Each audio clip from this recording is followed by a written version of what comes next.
Hey guys, tonight you find yourself at the edge of a small medieval village just as the last grey light slips behind a line of bare winter trees.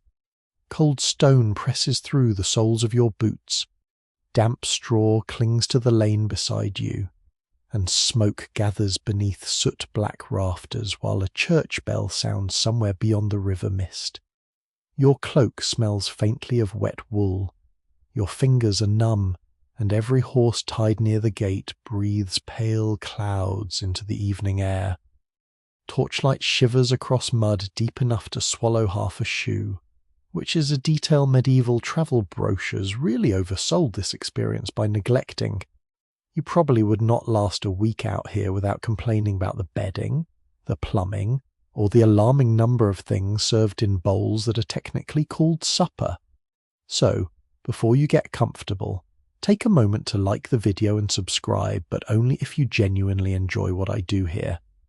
And while the village settles around you, leave a comment telling me where you're listening from and what time it is there. Now, dim the lights, maybe turn on a fan for that soft background hum, and let's ease into tonight's journey together. You duck beneath a low timber lintel and enter a house where the air is warmer, though only just. Rushes cover the packed floor, mixed with dried herbs meant to sweeten the room, and near the hearth an iron pot hangs over a patient fire. Inside it, pottage thickens with peas, onion, and oats. A heel of coarse bread rests on a board, while smoked fish hangs high in the rafters beyond the hopeful nose of a dog that has decided you're worth following. Here, nobody announces that a son or daughter has suddenly become marriageable on a particular birthday. There is no neat date circled on a wall. Readiness gathers slowly around a person, in strength, skill, reputation, and the tasks others trust you to perform without supervision. It also gathers in the quiet attention of parents who have begun counting not only sacks of grain, but future mouths, future fields, and future alliances. You watch a young man return from the yard carrying split wood. He's old enough to work a plough team and sensible enough not to leave the axe in the rain. This already raises his standing considerably. Across the room, a young woman kneads dough beside her mother, then checks a crock of ale with practiced ease. Her competence is more than admired. It is evidence that she might one day help manage a household of her own. No one can quite agree whether such signs matter more than age itself, because medieval life changes from village to village and family to family. A wealthy household may delay marriage while property is negotiated. A poorer labourer may wait until wages are dependable. Canon law sets minimum ages in theory, but ordinary people often marry later than those thresholds when money, work, land, or parental arrangements demand patience. Outside, the bell sounds again, marking time more reliably than any clock you're likely to own. You step back into the lane and follow its echo toward the church. Frost shines along the ditch. At a cottage door, an older woman sprinkles a little salt near the threshold after a neighbour leaves, muttering that envy travels easily after dark. Some swear that a household expecting courtship should keep quarrels away from the doorway, lest bitterness greet good fortune before it enters. The village notices adulthood before anyone formally declares it. Children once sent to chase geese are now trusted with market coins. Boys who carried messages now bargain over wool. Girls once seated beside grandmothers at spinning begin managing stores of flax, eggs, or cheese. A person who can work steadily, behave properly at church, keep a promise, and contribute to household survival begins to look different in the eyes of neighbours. You pause beside the well as two women draw water with a creaking wooden bucket. Their voices drop when a tall youth passes, and you catch only a surname and a remark about his father's strip of meadow. Medieval romance can be very efficient when discussed by people holding buckets. Physical maturity matters too. The shift from childhood toward adulthood is visible in bodies, clothing, labor, and expectations. A better belt, a knife, a veil, or keys entrusted to a young woman may quietly mark increased responsibility. Iron keys in particular carry weight. To be trusted with a store chest or pantry door is to be trusted with the household's future through winter, which is considerably more romantic than it sounds when half the village is living one poor harvest away from worry. You continue toward the river, where mist folds over the reeds and the distant abbey bell answers the village church. A cart stands crooked at the roadside with one broken wheel, and beside it a monk in a damp hood studies the damage as though prayer might persuade the axle to reconsider. Even now, it is hard to tell whether he is hopeful or simply unwilling to kneel in the mud. The dog follows you past him. By the time darkness thickens, you understand that marriage readiness is not a single feeling arriving in the heart. It is something slowly recognized by everyone around you. Your hands can work, your judgment can be trusted. Your family begins considering what you might bring into another household and what another household might bring into yours.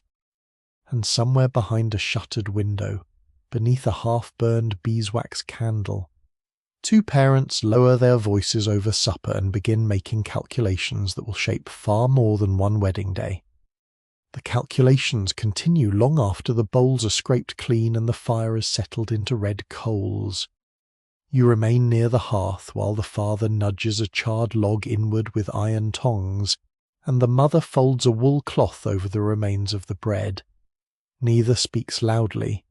In a house this small, privacy is mostly an optimistic theory. The young people nearby pretend not to listen, which is another ancient household custom practiced with remarkable consistency.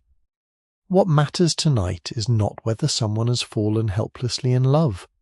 What matters is whether the household can keep functioning through another winter, another harvest, another illness, another year of rent and dues. Marriage is tied closely to labor because almost everything around you depends on human hands. Fields must be ploughed, grain dried, animals fed, cloth spun, ale brewed, roofs patched, dung carried, wood split, gardens weeded, and meals stretched farther than seems reasonable. You wake before dawn to the same church bell you heard the evening before. It reaches you through a wool blanket and the faint smell of smoke trapped in your clothing. The dog is curled beside the door. The beeswax candle has burned down into a crooked little stump, and outside the frost has whitened every fence rail. Soon you're walking with the household toward a strip of open field. The earth is stiff beneath your boots. A man leads an ox while another guides the plough. A younger son walks behind, breaking stubborn clods with a wooden mallet. Nobody here asks whether work is spiritually fulfilling. The field is wonderfully indifferent to personal development. For a family with land, even a small amount, marriage may offer another pair of reliable hands. A daughter-in-law can help with brewing, dairying, poultry, gardens, spinning, cooking, and countless tasks that keep food appearing and clothing from dissolving into threads. A son-in-law may bring strength, tools, livestock, or access to another holding. The exact arrangement changes from place to place, but the logic beneath it remains familiar. A household survives through cooperation. You follow the family back toward a low barn where hay is stacked beneath dark beams.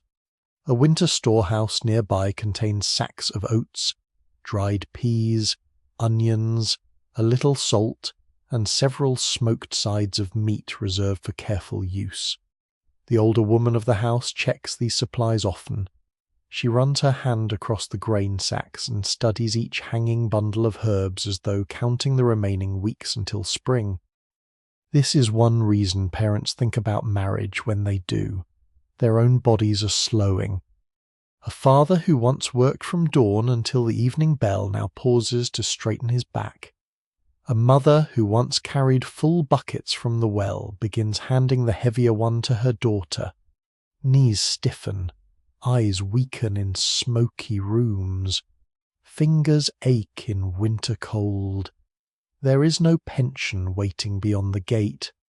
Family is security, labour force, inheritance system, and old age plan rolled into one slightly argumentative package. Some swear that an aching joint can predict rain better than any priest, though the priest naturally has opinions about this. The grandmother in the household certainly believes her left knee knows when snow is coming. She also keeps a dried sprig of rowan above the storage chest because she says it discourages ill fortune. No one can quite agree whether the rowan protects the grain, the family, or simply discourages curious grandchildren from touching anything. You leave the barn and follow a narrow path between fields. Beyond the hedge lies another holding, smaller and poorer. There, the problem is not too much land to manage, but too little land to divide. A father with several sons cannot simply carve his few strips into smaller and smaller pieces forever.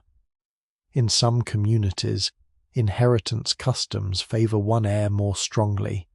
Elsewhere, property may be divided or negotiated in ways that depend on local custom. This can delay marriage. A young man may be physically grown, respected, and perfectly capable of wrestling a stubborn sheep, yet still have nowhere to establish a household. He might work for wages, serve in another household, learn a craft, or wait for a tenancy. Marriage becomes practical when the means to support it begin to appear. You enter a cottage where a woman spins wool beside the window. Her eldest daughter turns the spindle while a younger sister cards fleece. The mother watches the older girl's hands rather than her face. Steady fingers matter. Waste little. Break less. Keep the thread even. A household notices competence in hundreds of tiny moments. Near the hearth sits a wooden chest with an iron lock. Inside are folded linens, perhaps a spare shift, a belt, some cloth, and objects slowly accumulated over years. Such possessions may someday move with a bride, depending on local arrangements and family means, but for now they are simply part of the long preparation for adulthood. Even now, it is hard to tell whether any one object announces readiness. More often, readiness is a pattern. You stop being the person who must be reminded and become the person who remembers. You know when the cow should be milked, when malt must be turned, when rain threatens hay, when the bread oven is hot enough, and when the youngest child has become suspiciously quiet near the honey pot. By midday, the village is awake with work. A cart creaks toward the manor barn. Somewhere a hammer rings from a smithy. Smoke drifts low across the roofs. At the manor court later in the week, rents, disputes, inheritance, and holdings may all be discussed. Because marriage never floats entirely free from property, who works which strips, who owes what labour, and who may inherit after a death can shape when a family decides that a son or daughter should marry. You pass the broken cartwheel from yesterday. It has been propped against a wall, still unrepaired. The damp monk is gone, though the dog pauses to sniff the place where he stood. Apparently prayer has failed to mend the axle overnight, a disappointment to everyone except the wheelwright. As evening returns, you understand why a family may begin pressing toward marriage without any dramatic announcement. A parent grows older. A household needs labour. Land requires continuity. Livestock must be tended. Winter supplies must be protected. The future arrives not as a trumpet blast, but as another bucket that needs carrying. And when the next morning brings market day, You will discover that the household is not the only place where people have begun noticing that you're no longer treated quite as they once treated you. Morning arrives under a pale sky, and you step into the lane while frost still clings to the edges of the hoof prints. The village is already loosening itself from sleep. A shutter creaks open. Someone tips yesterday's ashes beside a wall. A hen escapes through a gap in a fence with the purposeful confidence of a creature that has never once paid rent. From beyond the houses comes the muted clatter of carts moving toward the town. And before long you find yourself following them along a muddy road toward market. The dog is with you again. You have stopped questioning this. Ahead, the town gate rises from the mist, its stonework damp and dark from the night. Merchants wait beneath the arch while a toll collector examines baskets, sacks, and bundles with the solemn suspicion of a man personally offended by turnips. Market tolls vary according to goods and local custom, and arguments over what must be paid can delay a traveller nearly as effectively as a broken wheel. You pass beneath the gate and emerge into a square already filling with noise. Wooden stalls lean beneath awnings of coarse cloth. Fishmongers arrange smoked eels beside salted herring. A baker stacks rounds of dark bread. Wool hangs in heavy folds from a merchant's rail. Dyed russet, muted green, dull blue, and the warmer shades made possible when someone has enough coin to care what colour winter feels like. Monastery bells sound beyond the rooftops. They mark the morning, but they also provide a rhythm to the market. Sellers call out between their tolling. Buyers bargain. Servants hurry past with wicker baskets. Somewhere nearby, an ink-stained scribe sits under a covered arcade writing a letter for a merchant who can count coins far more confidently than he can form words. And here, among all these ordinary exchanges, you begin to notice something subtler. People look at you differently, not dramatically. No trumpet sounds. No elderly woman rises from behind a cabbage stall to announce that you have entered the marriage market. Medieval communities are quite capable of making your private life public without needing ceremonial assistance. A neighbour's wife asks whether you're still helping your father with the sheep. An uncle who barely spoke to you last year suddenly wonders aloud whether you have considered learning better trade. A woman selling onions looks at your boots, then at your cloak, then at your face with the calm efficiency of someone appraising 3 separate goods. You become aware that clothing now carries meaning.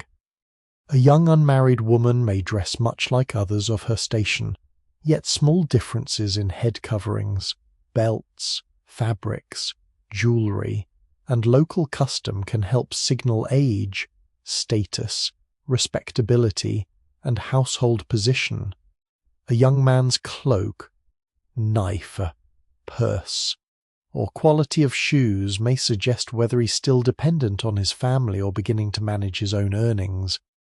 None of these signs works everywhere in exactly the same way. No one can quite agree whether a particular ribbon, veil, or belt always means what later storytellers claim it means, because medieval Europe is a patchwork of regions, towns, customs, and centuries. But people who live together know one another closely. They notice when a girl begins appearing among older women at market instead of following children. They notice when a boy bargains for wool rather than merely carrying it. You pause beside a stall where carved bone pins lie next to cheap rings and small metal brooches. A young man purchases a narrow ribbon. The merchant smiles in a way that suggests he knows perfectly well why. Perhaps the ribbon is intended as a modest gift. Perhaps it is for a sister. Perhaps he simply enjoys ribbons. Those who tell the tale never fully agree, especially when gossip has had several evenings to improve the facts. Small gifts matter because courtship is rarely conducted in complete privacy. a token exchanged at a feast, a ribbon kept rather than returned, a piece of fruit shared after church, or a small trinket purchased at a fair can attract attention. Neighbours watch, cousins notice, siblings notice even more enthusiastically. You move toward a stall selling leather goods, where two apprentices laugh quietly as a young woman passes. One nudges the other. She hears them. She does not turn around. Her mother does.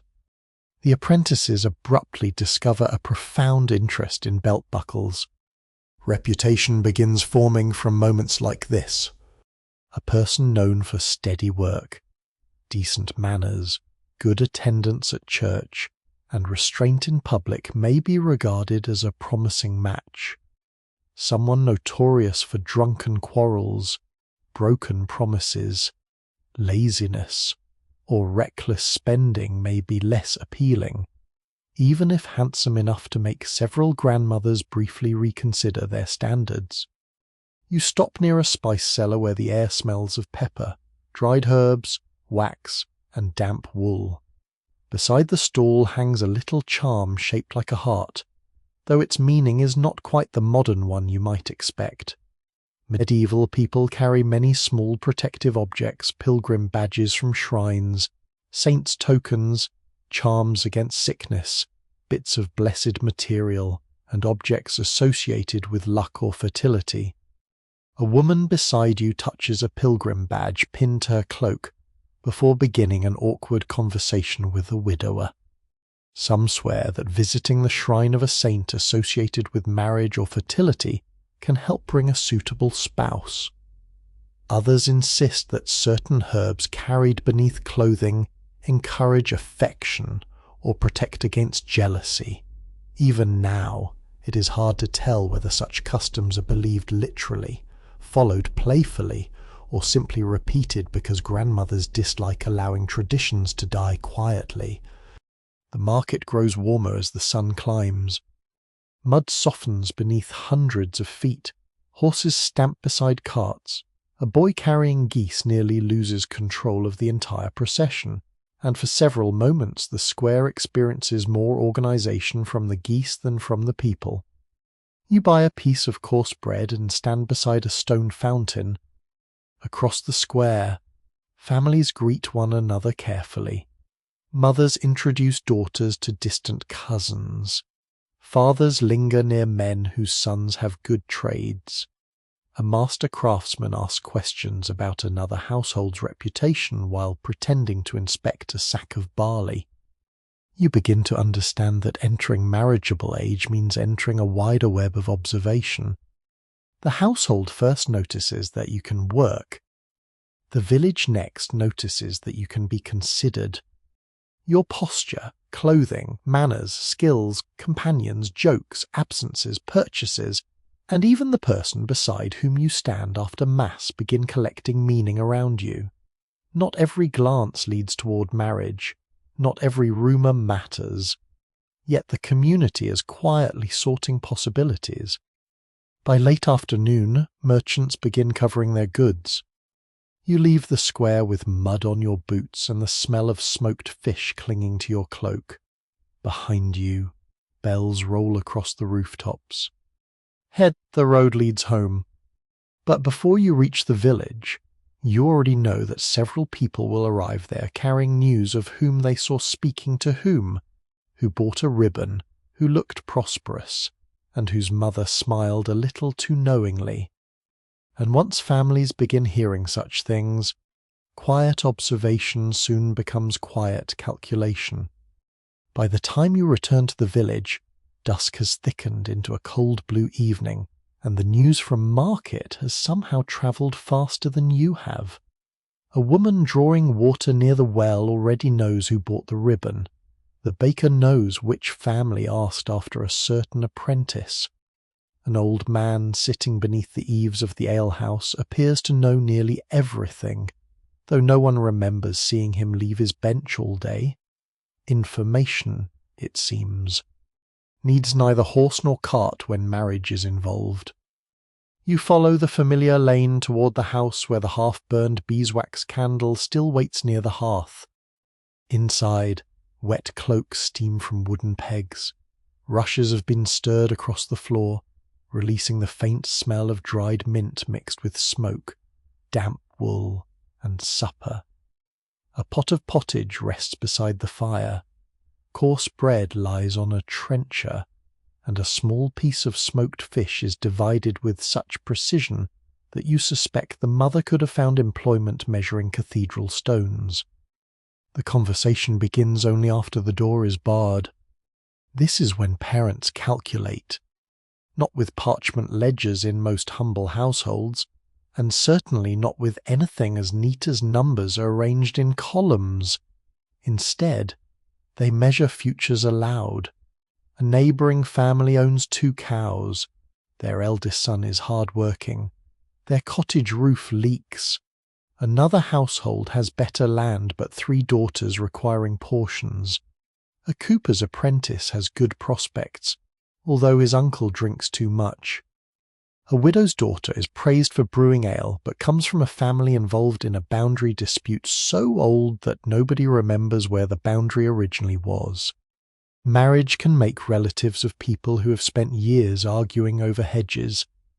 This gives everyone something to consider. You sit beside the hearth while the father rubs his hands near the flames.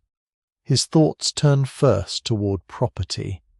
Land matters because land provides grain, pasture, rent, status, and continuity. Even a few strips scattered across open fields can mean security. A marriage that joins neighbouring holdings may be attractive. One that places obligations too far away can be less convenient, especially when the road becomes a river of mud every autumn. Livestock matters too. A cow is milk, cheese, calves, and wealth that can walk. Sheep provide wool. Pigs turn scraps and woodland forage into winter meat.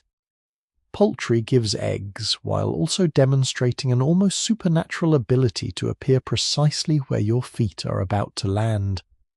A family considering a match may quietly ask what animals belong to whom, what tools are owned, whether debts are owed, and what might accompany a marriage.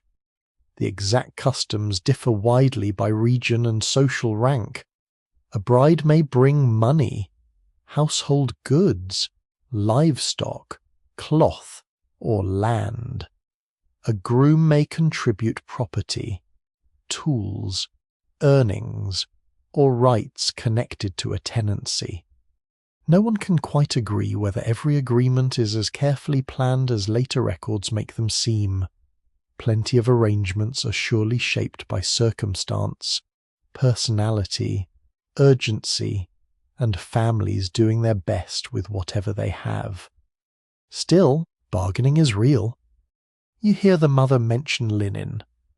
That simple word carries more weight than it seems. Linen requires flax, labour, spinning, weaving, bleaching, sewing, and patience. Blankets, sheets, clothing, wooden bowls, an iron pot, perhaps a chest or stool. Such objects can become part of the practical foundation of a new household. Then come debts.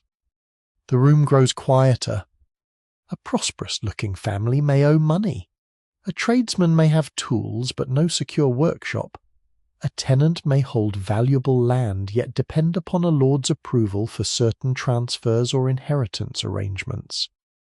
Manor courts sometimes record property changes, marriages, fines, widowhood, and inheritance because private family decisions can overlap with obligations owed to the estate. The suspicious monk from the broken cart appears unexpectedly at the door. You recognize the damp hood immediately. He has come seeking shelter for the night and carries, tucked beneath one arm, a little wooden reliquary that he claims contains a fragment associated with a saint known for protecting households. The father looks interested. The mother looks less convinced. The dog growls at the reliquary. Some swear that saints' relics brought blessings to marriages and households, especially when connected with fertility, domestic peace, or protection. Families might visit shrines, offer candles, or seek blessings when major decisions approach. Yet medieval people can be skeptical too. Relics circulate widely, and claims surrounding them are not always trusted. Even now, it is hard to tell whether the monk's tiny bone fragment belongs to a saint, a chicken, or something that once appeared in supper. He is nevertheless given ale. Hospitality has limits, but apparently not very strict ones. As the monk warms himself, the conversation turns from possessions toward character. This matters just as much. A family wants to know whether a prospective spouse works steadily, attends church, handles money responsibly, treats elders decently, and avoids unnecessary trouble. Gossip becomes evidence. You hear stories of a young man who once lost half a week's wages at dice. A woman from the next parish is said to have an excellent temper and a gift for managing dairy work. Another candidate is hard-working but has a mother famous for quarrels. The mother beside you pauses at that last detail. Marriage joins household, not merely individuals. A difficult parent, demanding sibling, disputed inheritance, or long-standing feud can change the appeal of a match. Family alliances may offer protection, trade connections, labour, influence, or access to land. Among nobles, these considerations can shape estates and politics. Among ordinary villagers, the scale is smaller, but the logic remains familiar. Who will help during harvest? Who will lend an ox? Who will stand beside you at the manor court? Who will arrive with a bucket when your roof catches fire? These are not poetic questions, but they matter in a world where survival depends upon neighbours. The monk finishes his ale while the candle burns lower. Outside, winter wind presses against the oak door. Somewhere in the dark, a distant bell marks another hour. The parents continue comparing possibilities, occasionally returning to the same names as though turning stones in their hands. You begin to see how the moment of marriage approaches gradually. First comes maturity, then usefulness, then public notice. Now comes family judgment. No declaration is made tonight. No agreement is sealed. But when the father finally reaches for the iron key hanging beside the chest, and the mother begins quietly counting folded linen inside, you understand that thought has shifted into preparation. Beyond the shutter, the village rests under frost. Soon enough, the year itself will provide places where possibilities can be seen more clearly, under church banners, among crowded stalls, shared food, music, and watchful relatives. For tonight, however, everything remains beside the fire, half-spoken, carefully weighed, and hidden beneath the soft smoke of the rafters. By morning the frost has softened beneath a pale sun, and the village has begun speaking of an approaching feast day. You hear it first near the well, then again outside the bakehouse, and once more from a boy carrying kindling who repeats the news with the solemn authority of someone who has only just learned it himself. A saint's festival will be observed in the neighbouring town, and that means mass, food, merchants, music, processions, relatives, travellers, and enough public attention to make every unmarried young person suddenly very aware of where to stand. The mother who counted linen the night before is already preparing. She brushes dried mud from a cloak. A better belt is taken from the chest. A small tear in a sleeve is repaired by the hearth. No one calls this courtship preparation. Everyone behaves as though these things simply happen to require our attention at the same time. You set out after sunrise. The road is crowded with people moving in the same direction. Fur-lined cloaks appear among rougher wool garments. A merchant leads a pack-horse loaded with cloth. 2 women carry wicker baskets filled with bread and cheese. A pilgrim walks beside the hedgerow with a little lead badge fastened to his hat, proof that he has visited a shrine far more impressive than anywhere you have managed to reach this week. The dog follows you, naturally. Ahead, monastery bells mingle with the sharper ringing from the town church. Feast days matter because they loosen the strict rhythm of ordinary labour. Fields are still there. Animals still need feeding. Pots still need scrubbing. Yet for a few hours, people gather in numbers large enough for families to see one another outside the narrow circle of daily work. A young man who normally appears only behind a plough may suddenly be wearing his cleanest tunic. A young woman usually seen carrying milk pails may appear with carefully braided hair and a freshly washed veil. Everyone notices. No one admits noticing. You pass through the town gate and find the square transformed. Bright cloth hangs from windows. A temporary stall sells honey cakes beside another offering ribbons, wooden combs, carved spoons, and cheap devotional badges. The smell of roasted onions drifts between the houses. Somewhere, a musician tunes a small fiddle while a drummer tests his instrument with such enthusiasm that several nearby horses begin reconsidering their commitment to civilization. The church doors stand open. Inside, candles burn before images of saints, and people press forward to hear Mass. Beeswax and incense mingle in the cool stone air. A side altar holds a reliquary decorated with metalwork, and several worshippers touch or bow near it before moving on. Some swear that prayers made on certain saints' days are especially useful for those hoping to marry. Young women in some places may appeal to particular saints for help finding husbands, while young men may make offerings for good fortune, though customs differ endlessly between regions. No one can quite agree whether these practices are solemn devotion, hopeful superstition, family tradition, or some comfortable mixture of all 3. You notice the suspicious monk from the previous night near the side aisle. His wooden reliquary is nowhere to be seen. This may be a theological development. After Mass, the square becomes louder. People eat standing near stalls or sitting on low walls. Bread is broken over wooden trenchers. Ale passes from hand to hand. Smoked fish, cheese, pottage, and meat pies appear where families can afford them. Children dart through the crowd, while unmarried adults remain under the far more dangerous supervision of aunts. The first introductions begin gently. A mother greets another mother. A father speaks to a cooper. Someone asks whether a certain son is still apprenticed in town. Someone else mentions that a daughter has become remarkably skilled at brewing.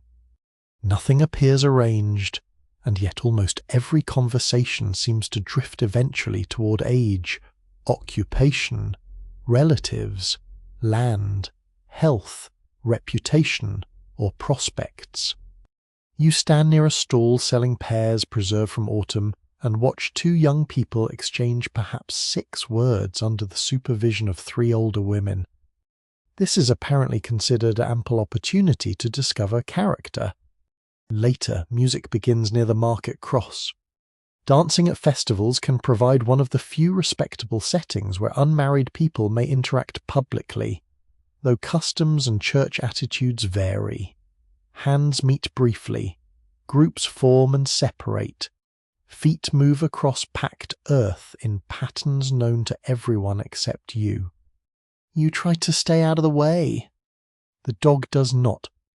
He trots directly through a line of dancers carrying what appears to be half a sausage. For one quiet moment, medieval courtship gives way to medieval sausage recovery. When order returns, you notice something important. The dancing is social, but it is not private. Parents, neighbours, siblings, priests, servants, employers, and potential in-laws are all nearby. A smile can be seen. A prolonged glance can be remembered. An argument can become community knowledge before the evening bell. This supervision does not prevent attraction. It simply gives attraction an audience. Near the churchyard wall, a young man offers a small bunch of winter greenery to a woman wearing a russet cloak. She accepts it, then immediately carries it back toward her family rather than disappearing into some moonlit lane. A token may be harmless. It may also become evidence. Some swear that certain plants encourage affection. Rosemary, rue, thyme, or other herbs acquire associations with memory, fidelity, protection, or love depending on place and period.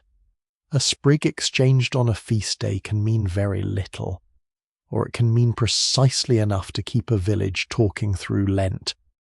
Even now, it is hard to tell whether half the old love customs described in later tales were widely practiced or merely memorable enough to be repeated. Toward afternoon, a small procession winds around the church. Banners move above the crowd. A saint's image is carried beneath a canopy. Bells ring as people bow their heads. The mood is religious, but the gathering remains social. A family from a distant hamlet stands beside yours. Their eldest son is broad-shouldered, quiet, and apparently capable of keeping a pair of boots polished. The mother beside you notices this instantly. A nearby aunt notices that she notices. The aunt then notices you noticing both of them. You decide to study the procession very carefully. As sunset approaches, small fires are lit beyond the town wall. Travellers prepare for the return journey. Some will sleep in crowded inns or monastery guest houses. Others will walk home beneath a cold sky. You leave with the same group you arrive beside, but something has changed. Names have been learned. Faces have been remembered. A mother has quietly approved of someone's manners. A father has discovered that another household owns 2 good oxen. A young woman carries a sprig of greenery inside her cloak. A young man walks several paces behind, trying very hard not to appear interested. The bells fade as the road darkens. Your boots sink into familiar mud, and long after the music disappears behind you, you understand why feast days matter. They gather scattered households into one place. Give young people room to be seen, and allow courtship to begin beneath the comfortable disguise of celebration. Yet when you finally lie beneath your wool blanket that night, the village does not settle entirely. Somewhere nearby, beneath another low roof and another wavering candle, someone is placing an herb beneath a pillow and wondering whether dreams might reveal what careful parents and crowded feast days have not.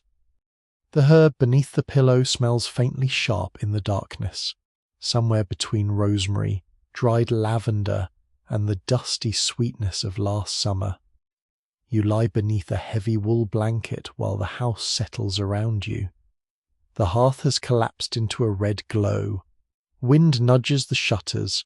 A mouse scratches experimentally behind the wall, apparently conducting its own inspection of the household stores. And from far beyond the village roofs, a monastery bell sounds through the cold. You're told that dreams may matter tonight. Not every dream. Naturally. Medieval sleep is already crowded with enough ordinary disturbances: smoke, cold feet, barking dogs, snoring relatives, dripping roofs, and the occasional chicken whose understanding of indoor boundaries remains deeply theoretical. Yet certain nights, certain saints, and certain small rituals are believed by some to give dreams a clearer shape. A young unmarried woman in the household has placed herbs beneath her pillow because an older aunt insists that doing so may bring a glimpse of a future husband. The aunt is very confident. The priest would probably prefer everyone to place their confidence elsewhere. Between official religion and village custom lies a wide, misty country in which medieval people often live quite comfortably. Saints are invoked for protection, health, childbirth, lost objects, dangerous journeys, animals, weather, and countless private hopes. It is therefore hardly surprising that marriage finds its own place among prayers, charms, feast day observances, and whispered customs repeated from grandmother to granddaughter. Some swear that particular saints are especially helpful to those seeking a spouse. A candle may be lit before an image, a small offering may be left at a shrine, a pilgrim badge may be worn after visiting a holy place. Someone may kneel before a saint's relic and quietly ask for guidance about a match already being discussed at home. No one can quite agree whether every such request is meant as a solemn appeal, or whether some carry the gentle playfulness of tradition. A young person may perform a custom because they truly believe it works, because their mother insists upon it, or simply because everyone else will ask why they did not. Morning finds you awake before the first bell. Your dream contains no future spouse. It contains a goat. The aunt says this means nothing. You suspect she's editing the rules.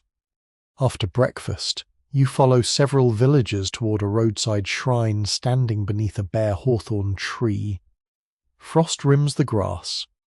A small carved figure of a saint occupies a shallow niche, protected by a crude wooden roof. Melted wax clings to the stone below it, showing where travellers and villagers have left candles. A woman places a beeswax taper beside the shrine and crosses herself. Her daughter stands close behind.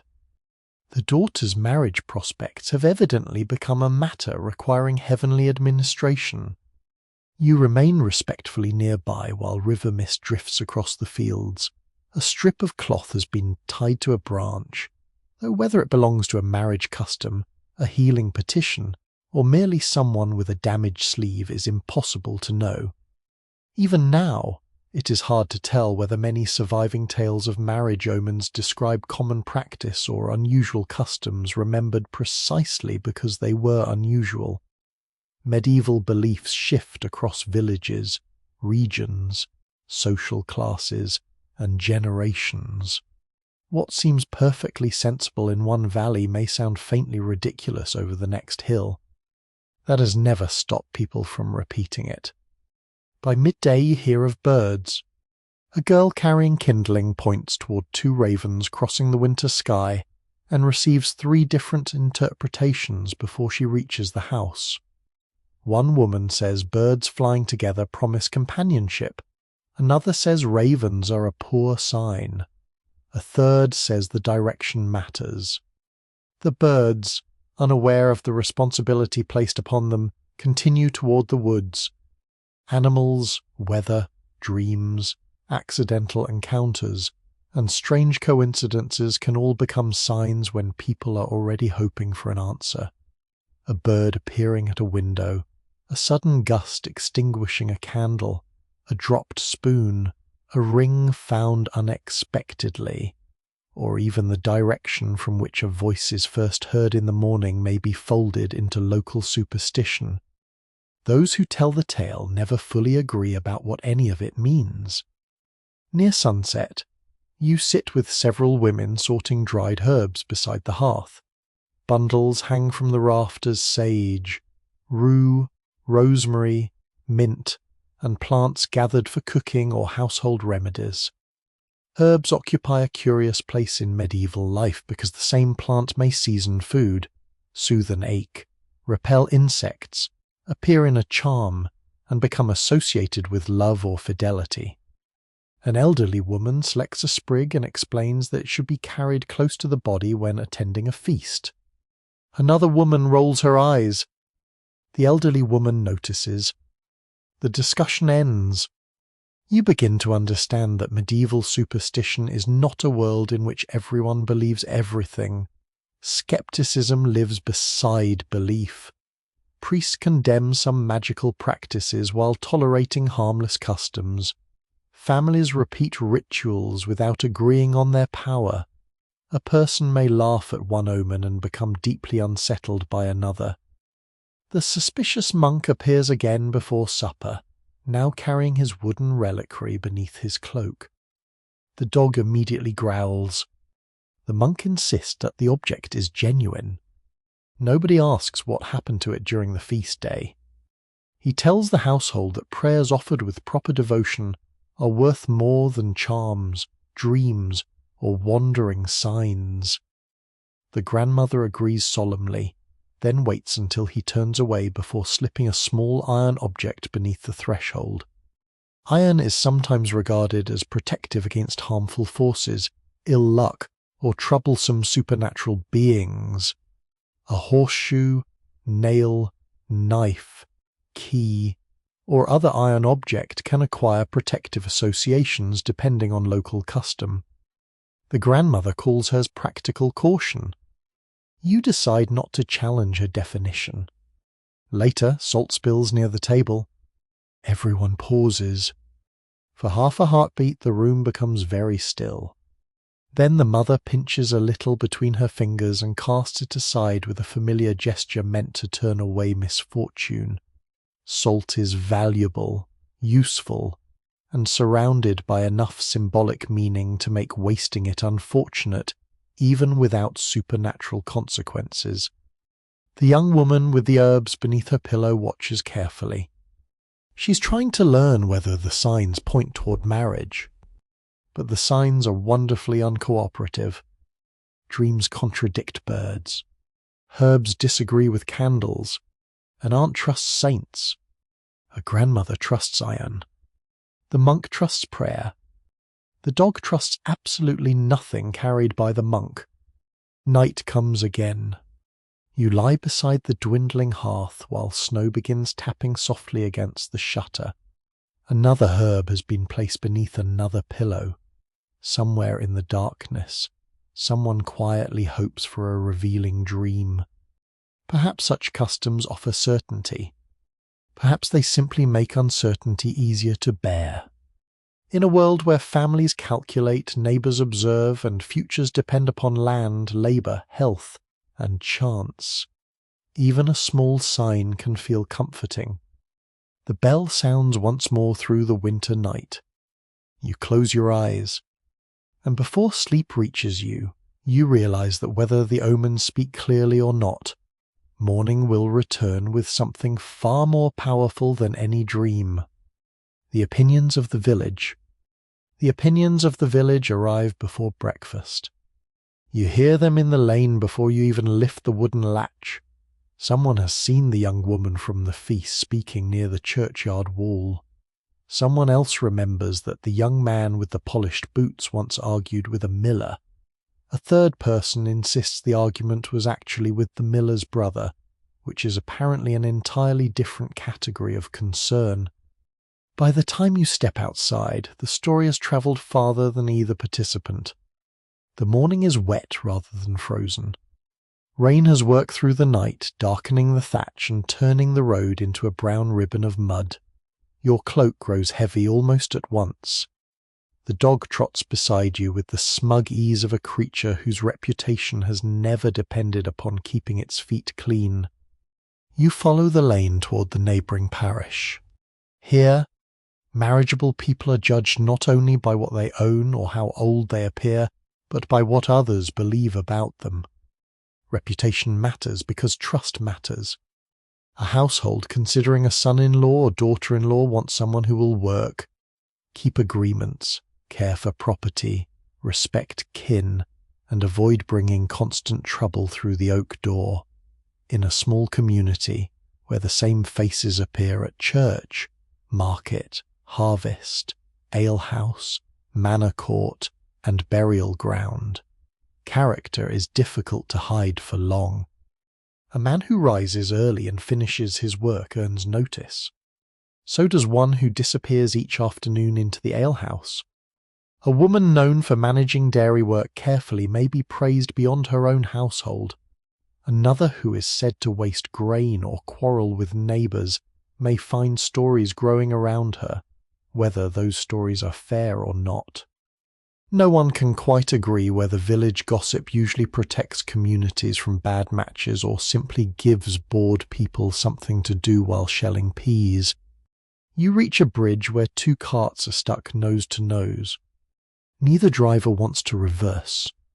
A small crowd has formed. This is exactly how reputations are built. One driver curses loudly and blames everyone within hearing distance. The other climbs down, removes a sack, and helps shift a wheel into the verge so both carts can pass. By evening, the village will remember one as difficult and the other as sensible.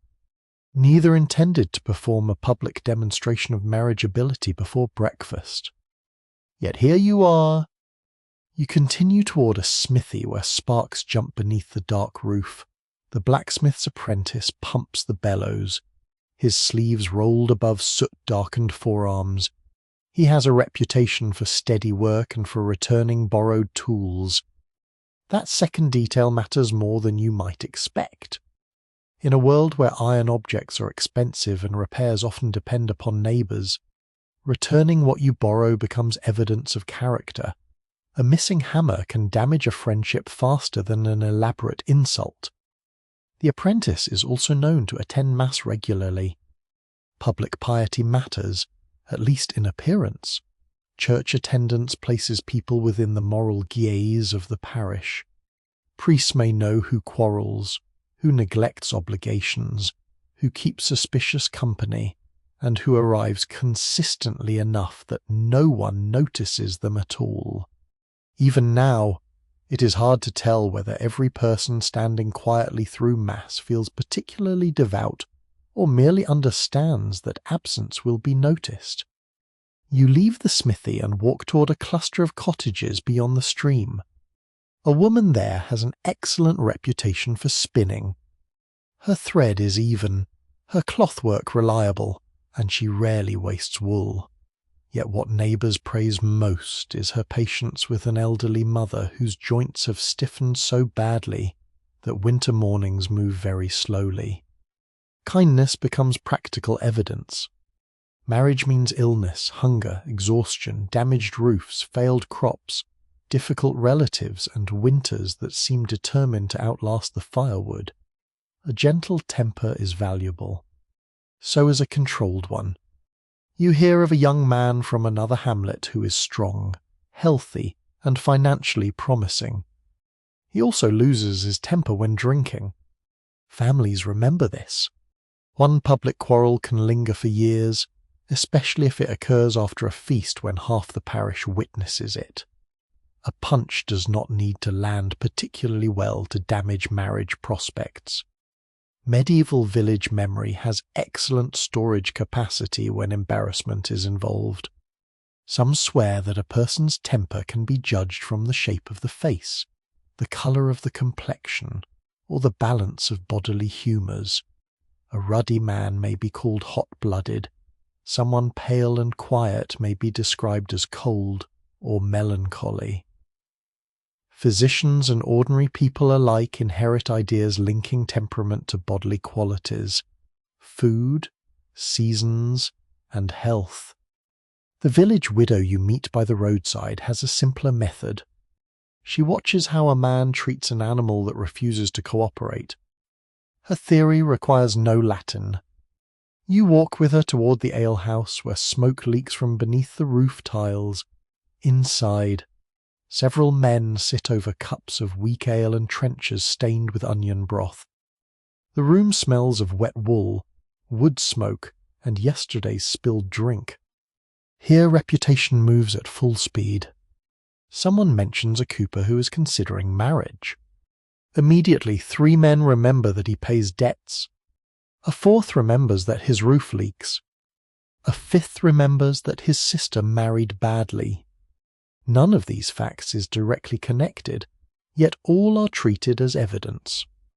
Those who tell the tale never fully agree on where useful knowledge ends and idle gossip begins. The alewife hears everything while wiping a wooden cup. She may know more about local marriage prospects than the priest. She certainly knows who drinks beyond his means. You remain by the hearth as the door opens and closes, letting in gusts of rain. People come and go. A servant from the manor mentions wages. A shepherd speaks of a stolen lamb. A pilgrim with a lead badge tells of a shrine 2 days away. Each carries stories onward. Reputation travels along roads, through markets, across parish boundaries, and into households where parents are listening carefully. Even clothing can become evidence. A torn cloak may suggest poverty, though perhaps only bad luck. Clean linen may suggest order. An expensive belt on a poorly paid apprentice may raise questions. A pilgrim badge can signal devotion, travel, or simply that someone once had enough money to purchase a souvenir near a shrine. Interpretation follows everything. You leave the alehouse before dusk and pass the broken cartwheel still leaning against the wall. It has now become part of a story too. Someone claims the suspicious monk broke it through carelessness. Someone else claims the axle failed because the cart was overloaded with false relics. The monk denies both. The dog remains undecided. Rain thins as you return toward the village. Water runs beside the road. Smoke rises from roofs, and the first evening bell spreads across the fields. You begin to see that being considered ready for marriage is not only about proving you can work. You must also prove, day after ordinary day, that people can live beside you. A steady hand, a returned tool, a controlled temper, a good word at church, a debt repaid, a kindness remembered. These small things collect quietly. So do the bad ones. And when you reach the churchyard near sunset, you notice a priest watching 2 young people speak beneath the bare trees. The village has already formed its opinions. Now the church is beginning to pay attention too. The priest does not interrupt the 2 young people beneath the bare trees. He simply watches. You stand near the churchyard wall while evening gathers around the stone church, blue and damp and slow. Rainwater still shines in the hollows of the path. A few ravens settle on the roof ridge above the nave, and the last bell of the day rolls across the fields with enough solemnity to make even the dog sit down for a moment. The young man and woman speak only briefly. They are not alone. Her older cousin waits several paces away, pretending to examine a gravestone.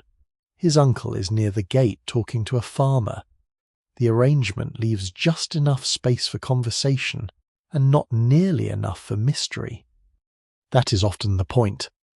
Courtship may involve private affection, but marriage belongs partly to the wider Christian community, and the priest has reasons to care about what happens before a couple reaches the church door. You follow him inside. The air changes immediately. Cold stone replaces wet wind. Beeswax candles flicker before painted saints, and the scent of old incense clings to the walls. Rushes lie near the entrance where muddy boots have crossed them all day. At the far side of the church, a wooden chest holds vestments, books, and perhaps records important enough that nobody leaves the iron key lying where the dog can investigate it. The priest removes his damp outer cloak and settles near a small table. He has questions to ask before any marriage moves too far. The first can be surprisingly complicated. Are the 2 people related? In a village where families have lived near one another for generations, this is not always as obvious as it sounds. Medieval church rules place restrictions upon marriages between certain degrees of kinship, and those rules shift over time. Spiritual relationships, created through godparenthood and baptism, can matter too. No one can quite agree whether every ordinary villager understands all the prohibited degrees perfectly.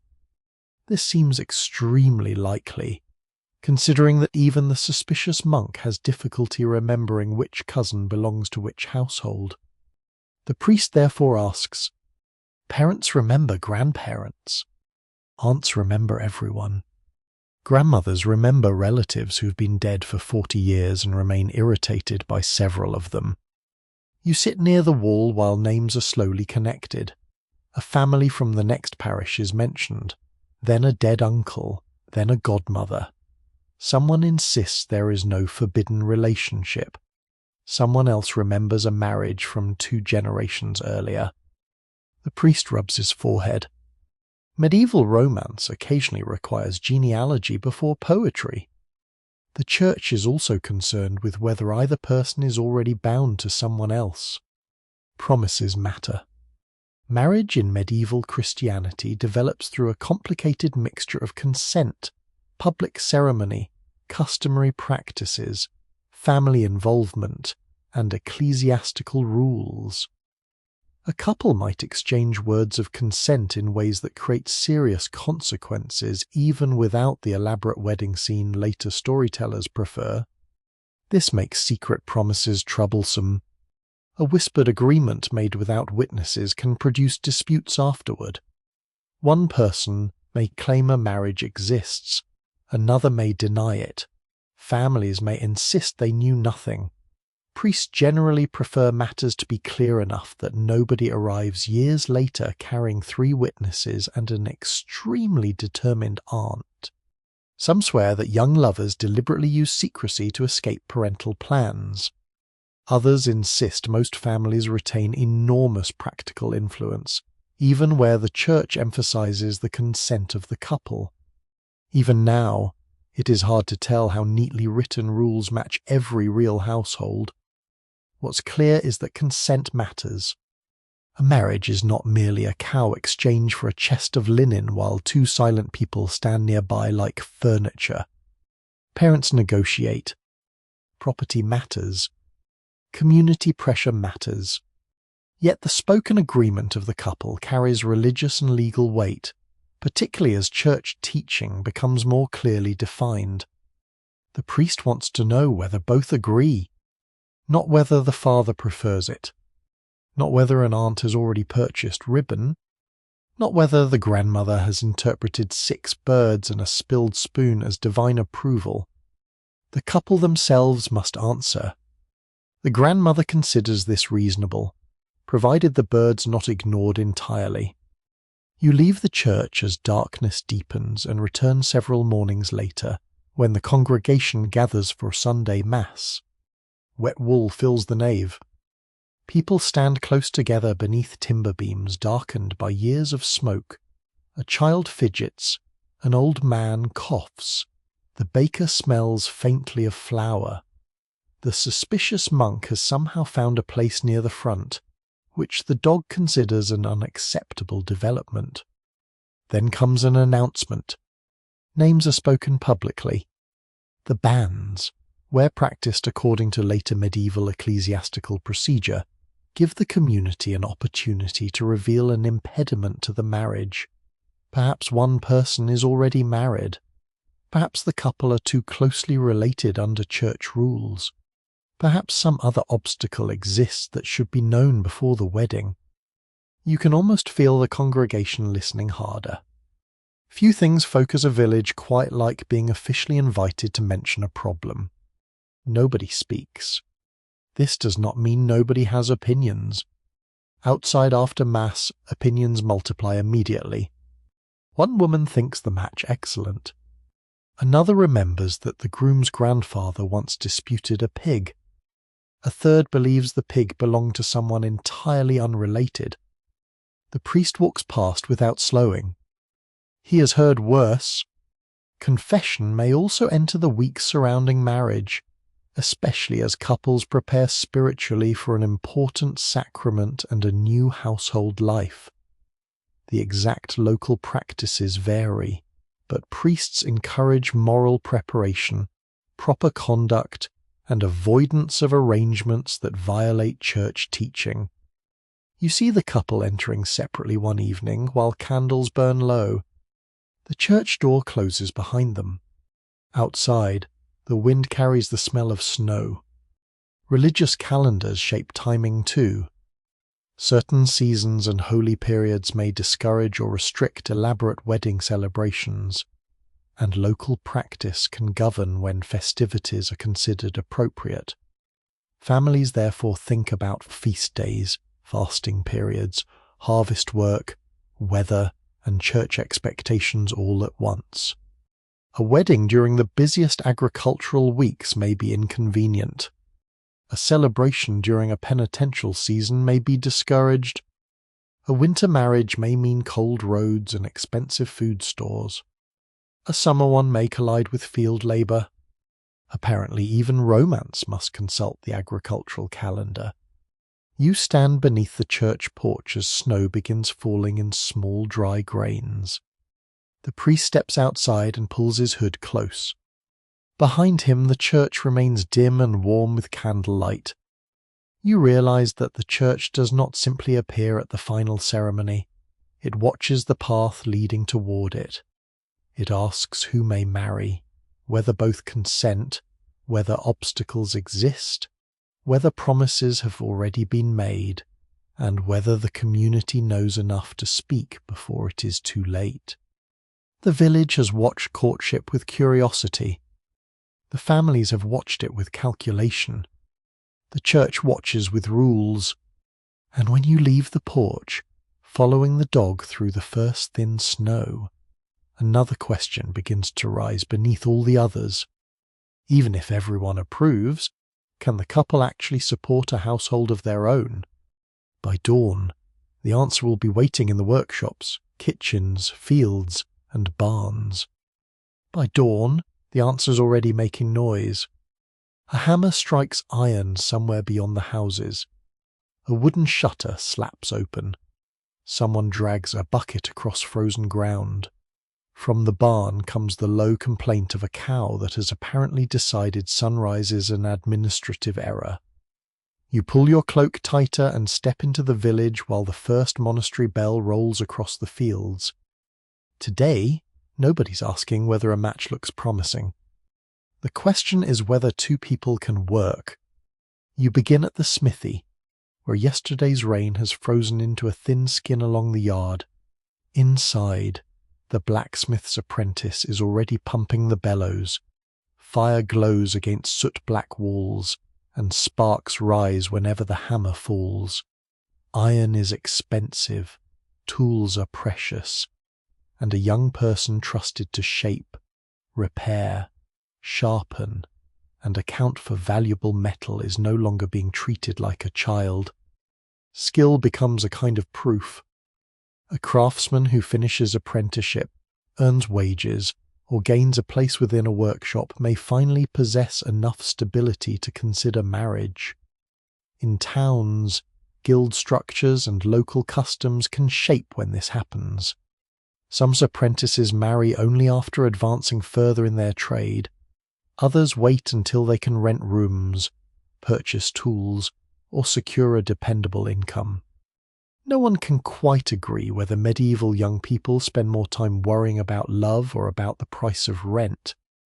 Judging by the smith's expression when someone mentions charcoal costs, rent is doing very well. You leave the forge and cross toward the bakehouse. Heat reaches you before the doorway does. Inside, bread loaves sit in rows while flour hangs in the air like pale mist.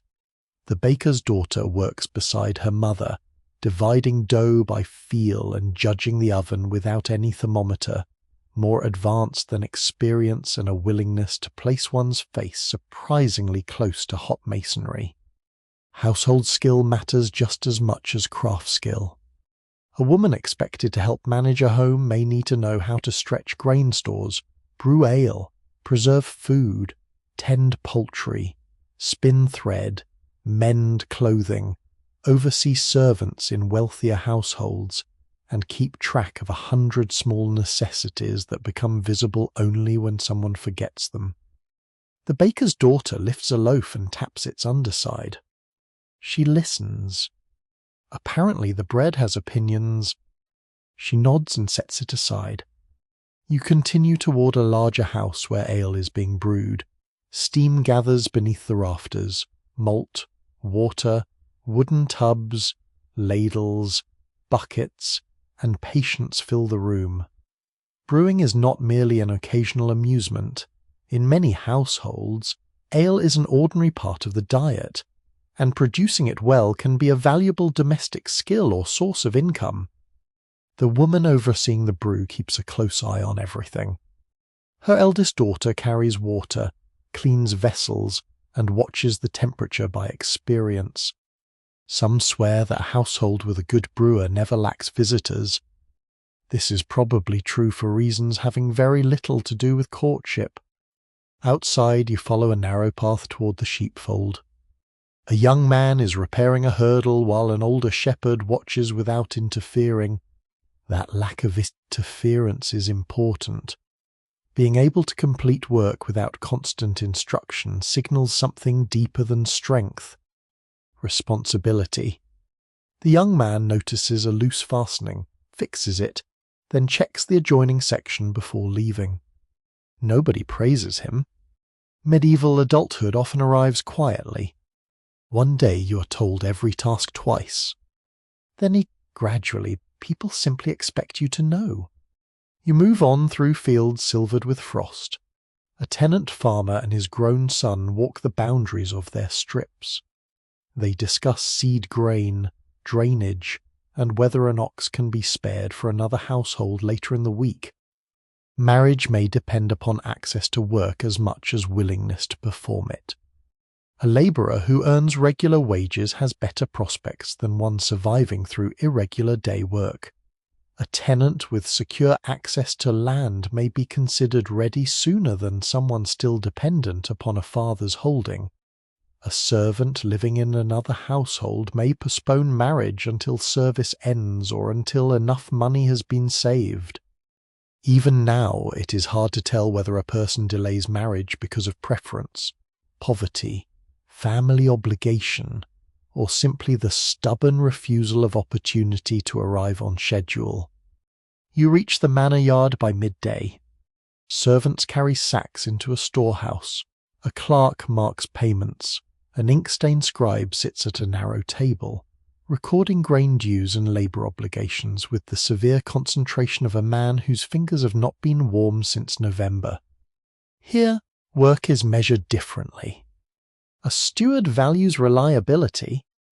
A servant who handles keys, stores, livestock, or money may become more attractive as a prospective spouse because trust has already been demonstrated publicly. A maid who manages linen or dairy stores has responsibilities that reveal competence. A young man sent on errands with coins or written instructions proves that someone believes he will return with both. This is no small thing. A trustworthy person is easier to build a household around. Near the storehouse, the grandmother from earlier days is bargaining over a measure of oats. She has brought the same small iron charm she once hid near the threshold. Some swear that carrying iron while making important bargains protects against deceit or ill fortune. The steward appears protected by a different method, which consists mainly of refusing to lower the price. You leave before their negotiation becomes a military campaign. Toward afternoon, you enter a cottage where wool is being carded beside the hearth. The air smells of lanolin, smoke, and dried herbs. A young woman spins while an older relative watches the thread form between her fingers. Nearby, folded cloth rests inside a wooden chest. This labour can stretch across months. Spinning, weaving, sewing, washing, and mending clothe the household and may also produce goods for sale. A person skilled enough to contribute reliably to this work brings visible value into marriage, not glamour. Value. The distinction matters. You sit near the fire while someone passes you a bowl of pottage and a piece of coarse bread. Your hands finally begin to warm.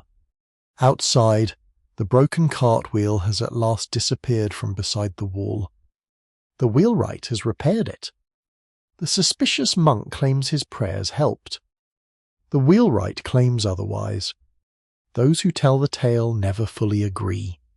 As twilight returns, the village seems less like a collection of cottages and more like a web of necessary skills. Someone bakes. Someone brews. Someone repairs iron. Someone tends sheep. Someone records rents. Someone spins. Someone ploughs. Someone knows how many onions remain in the winter storehouse and becomes increasingly powerful as February approaches. Marriage enters this web when a person can contribute steadily rather than merely consume what others provide. You begin to understand why work itself can announce readiness. A dependable wage, a mastered craft, a tenancy, a chest of cloth, a reputation for good brewing, or simply the ability to manage daily tasks without being chased around the yard by an exasperated parent can all say the same thing. You may be ready to build something of your own, but work alone cannot furnish a household. As the final bell sounds and lamps begin glowing behind shutters, you notice the mother from earlier carrying an iron key toward the wooden chest. Inside lie linens, blankets, pots, and small possessions gathered slowly over years. Tomorrow those objects will begin to speak. The iron key turns slowly in the lock. You hear the scrape before the lid rises, a small metallic sound in the quiet room while the hearth settles behind you. Inside the wooden chest lie folded linens, a wool blanket, 2 shifts, a narrow belt, and several pieces of cloth carefully protected from smoke and damp. None of it looks grand. There is no silver plate, no embroidered canopy, no jewelled cup waiting to impress a visiting lord. But in this house, the chest contains years. Years of spinning. Years of weaving. Years of saving. Years of deciding not to use the better cloth because someday it may be needed elsewhere. The mother lifts one folded sheet and runs her fingers along the edge. You understand immediately that marriage is not only about having enough work to support a household, it is also about having enough objects to begin one. A bed matters. Not necessarily the towering carved bed of a wealthy noble household, with curtains and painted posts, but some place to sleep that is not simply borrowed space on someone else's floor. A wooden frame, a straw-filled mattress, blankets, perhaps a bolster, perhaps curtains if means allow. Even a simple sleeping arrangement requires material, labour, and room. The wool blanket in the chest is thick and slightly scratchy. It is also valuable. Winter teaches you this quickly. Cold stone walls breathe through cracks. Wind finds every gap around an oak door. Damp creeps upward from floors. A household without enough bedding does not spend the night discussing poetry. It spends the night attempting to occupy the same warm patch of mattress without admitting that anyone is doing so. You help carry the blanket to a nearby bench.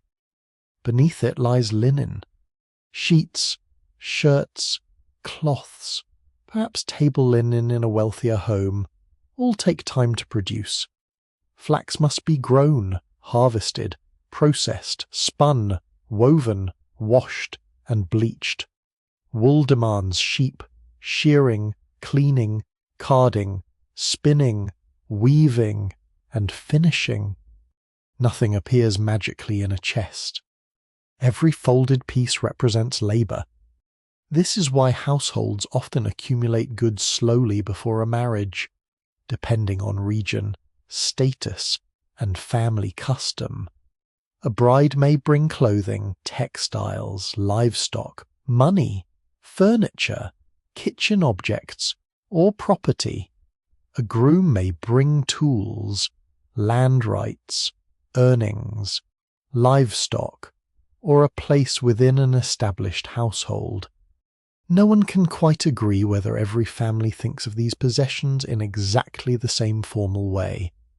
A noble marriage may involve written settlements, land, rents, dower provisions, and negotiations conducted through representatives. A village marriage may revolve around a much humbler collection of objects. 1 iron pot, 2 blankets, a chest, several wooden bowls, a stool, a knife, a few hens. You begin to appreciate the hens. They may be less decorative than silver, but silver rarely lays breakfast. The mother closes the chest and leads you toward the hearth. An iron cooking pot hangs from a hook above the embers. Beside it rest fire tongs, a wooden ladle, a small knife, and an earthenware vessel with a repaired crack running down one side. Kitchen goods matter because daily life requires them immediately. A newly married couple cannot live indefinitely on goodwill and wedding leftovers. Pottage needs a pot. Bread needs a board or trencher. Water needs buckets. Grain needs storage. Clothing needs pegs, chests, baskets, and tools for repair. Even a household of modest means is built from dozens of small objects whose absence becomes obvious the moment you need them. Outside, you follow the mother to a shed where tools hang from wooden pegs. A hoe, a sickle, a spade, a mallet, a whetstone, a worn axe. These two may form part of what makes a household viable. A farmer without tools is merely a man standing near a field with good intentions. The father checks the axe head and sets it back. He then points toward a small pen containing 2 pigs and several hens. Livestock can form part of family wealth, marriage portions, or household planning. A cow may be especially valuable. Sheep mean wool. Goats mean milk. Pigs turn scraps into meat. Chickens produce eggs while maintaining their long campaign against orderly gardens. Some swear that giving an animal at marriage carries good fortune if the animal crosses the threshold calmly. Others insist that a stumbling beast is a poor omen. Even now, it is hard to tell whether anyone truly believes the omen, or simply wants an explanation for why a goat has just knocked over a bucket.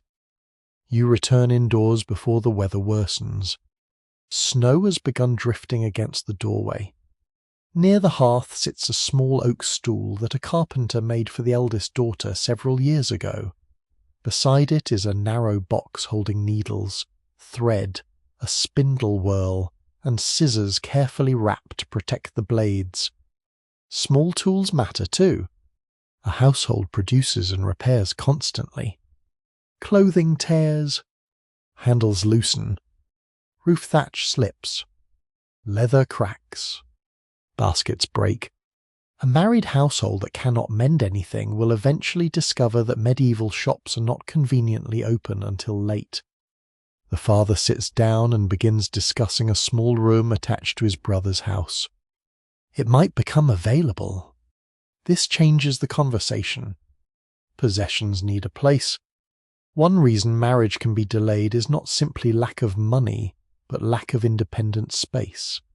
Some couples join an existing household, others establish a new one nearby. Some wait until property becomes available through inheritance, tenancy, employment, or family arrangement. The difference between being emotionally ready and having somewhere to put the cooking pot is considerable. You listen while options are weighed. Perhaps the couple could remain with the groom's parents for a time. Perhaps a small cottage can be repaired. Perhaps a room above a workshop could serve. Perhaps the uncle will finally decide whether he needs that storage shed for anything besides 3 broken baskets and an aggressively territorial goose. The goose is not consulted. Those who tell the tale never fully agree whether medieval newlyweds value privacy as strongly as you would. Many households are crowded. Servants, relatives, apprentices, children, widowed parents, and guests may all sleep beneath one roof. Beds themselves can be shared. Curtains, chests, and partitions create degrees of privacy rather than complete separation. Still, establishing a recognized household matters. To possess keys can be significant. The mother lifts a ring holding several iron keys from a peg near the wall. Pantry, chest, storehouse. Perhaps a locked cupboard. The person trusted with keys holds practical authority over valuable supplies. In some households, keys worn openly become symbols of domestic responsibility. The young woman beside you takes them briefly while her mother carries a bucket outside. Nobody announces anything. Yet you notice how naturally she checks the chest, moves a crock away from the fire, and counts the remaining candles. Readiness lives in gestures like these. By evening, the room glows softly under beeswax light. The suspicious monk appears at the door again, but this time he brings a repaired strap for the family's chest as thanks for earlier hospitality. The dog sniffs it. The strap is accepted. The relic remains under investigation. You sit near the fire while the household goods settle back into their places, blankets folded, tools hung, bowls stacked, keys returned to their peg. There is nothing luxurious here. That is precisely why each object matters. A marriage may begin with affection, obligation, hope, or family planning.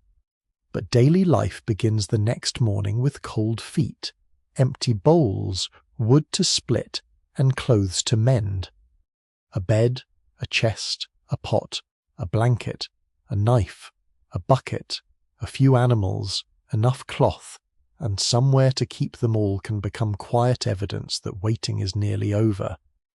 And as the fire dims, you begin to suspect that once the practical pieces are finally in place, another question can be allowed to come closer to the hearth. Whether affection has been there all along. Whether affection has been there all along is harder to answer than the inventory of a chest. You feel this as you leave the house the next morning and follow a narrow road beyond the village, where frost has stiffened the ruts and the hedges shine silver in the weak sun. Smoke rises almost straight from the roofs behind you. Ahead, the road bends toward a small shrine and then disappears among bare trees, where travellers sometimes stop to warm themselves beside a shared fire. The dog goes first. He has accepted responsibility for navigation without being asked. Near midday, you reach the roadside fire, a wool merchant, 2 pilgrims, a servant travelling toward a manor, and an elderly widow already sit around it. Someone passes coarse bread, someone else contributes a little cheese. A pilgrim warms smoked fish near the coals with greater confidence than success. Here, away from parents counting linen and priests examining kinship, the subject of marriage becomes softer. People speak of liking someone, of missing someone, of choosing to sit beside a particular person at a feast when several other benches are available. Medieval marriage is often described as though affection and practicality occupy opposite ends of a locked gate, but life around you refuses to be quite that tidy. Property matters, family alliances matter, work matters, reputation matters. Yet none of this prevents 2 people from enjoying each other's company or hoping that the sensible match proposed by their families happens to involve someone they already favour. No one can quite agree whether love usually comes before marriage, after it, or simply grows quietly beside the chores. The widow beside the fire gives you the impression that she has little patience for neat answers. She was married young to a man whose family owned useful pasture. Their parents approved. The match made economic sense. Yet years of shared winters, failed harvests, children, illnesses, repairs, and ordinary evenings by the hearth turned practical partnership into something much deeper. At least, that is how her expression changes when his name is mentioned. Affection can grow from familiarity. You see it elsewhere too. A husband saves the softer portion of bread for his wife because her teeth trouble her. A woman keeps her husband's better gloves near the fire before he leaves for the fields. A couple quarrels about whether the goat belongs indoors, then spends the evening repairing the same leaking roof together. Romance here rarely arrives carrying roses beneath a balcony. More often it arrives carrying a bucket because the other person's hands are full. Some swear that true affection can be recognized by small acts rather than elaborate words. A gift of food, a ribbon, a carved token, help with work, or a remembered promise may carry considerable meaning. Songs and courtly tales celebrate idealized love among nobles, but ordinary people have their own quieter language. The merchant beside you laughs when someone mentions courtly lovers. He says nothing about poetry. He does, however, describe walking 3 miles in rain to bring his future wife a repaired clasp. You decide that this probably counts. After the fire burns low, you continue along the road toward a small manor where preparations are underway for an evening meal. The hall is not grand, but beeswax candles glow along the walls, rushes cover the floor, and servants move between tables carrying trenchers and jugs of ale. A young couple sits among relatives. They have been discussed as a possible match for months. Their families approve because neighbouring holdings fit neatly together. The father likes the young man's work habits. The mother approves of the young woman's household skills. An uncle appreciates the property arrangement with almost suspicious enthusiasm. Yet when one reaches for the salt, the other passes it before being asked. The gesture is tiny. You notice it anyway. Even now, it's hard to tell whether affection in such matches is a cause, a consequence, or simply another thread woven through practical concerns. Personal choice exists, but it does not float free from pressure. A young person may strongly prefer one match over another. They may resist a proposal. They may form an attachment before their family begins negotiations. They may also understand perfectly well that choosing someone without land, work, or family support could make life far harder. Love must share the room with bread. Bread is a demanding companion. After supper, you step into the courtyard. Torchlight glows against wet stone. Horses shift in the stable. Somewhere beyond the gate, wind moves through the trees. A servant girl stands beneath the eaves beside a young man who works in the kitchen yard. They speak quietly. Neither owns much. Neither has land. Both know that marriage may require waiting until wages, service terms, or household arrangements make it possible. Affection does not always mean immediate marriage. Sometimes the clearest sign that the time is not yet right is simply that two people cannot support themselves. Those who tell the tale never fully agree how many such attachments survive the waiting. Some do. Some fade. Some bend beneath family pressure. Some become marriages years later, after enough coins are saved, an apprenticeship ends, or a room finally becomes available. You return toward the road as the suspicious monk emerges from the manor gate carrying a small parcel of bread. He insists that love is safest when guided by wisdom. The dog steals half his bread. The monk decides not to interpret this as a sign. You walk on beneath a sky beginning to fill with stars. Ahead, the village windows shine faintly. Behind them are marriages formed for land, labour, affection, family alliance, companionship, necessity, and combinations no record could ever fully untangle. You begin to understand that medieval people do not always choose between love and practicality. Often they try to make room for both. A useful match may become affectionate. An affectionate match may still require money. A family arrangement may succeed because the couple respects one another. A love match may fail if there is nowhere to live and nothing to eat. The world remains stubbornly complicated. By the time you reach the village, the evening bell has already sounded. Near the gate, an unmarried man of several decades walks alone with a bundle of firewood. Two women glance toward him, then begin whispering. You hear only one phrase, "Still unmarried," and suddenly you understand that while some people wait because they must, the village is not always patient with waiting. Still unmarried. The phrase follows the man with the bundle of firewood as he disappears between two cottages. It is not shouted. Nobody confronts him. No bell rings to announce his failure to produce a spouse by the village's preferred timetable. Yet the words remain in the cold evening air. You continue toward the gate while the two women lower their voices. One thinks he has waited too long. The other remembers that he spent years caring for a sick father. A third woman, who has somehow joined the conversation without appearing to move, points out that his holding is too small to divide. Already the judgment softens. Medieval communities may notice prolonged singleness, but they also understand that marriage depends on circumstance. Not everyone follows the same path. The next morning, you leave before sunrise along the pilgrim road. Mist lies low over the fields.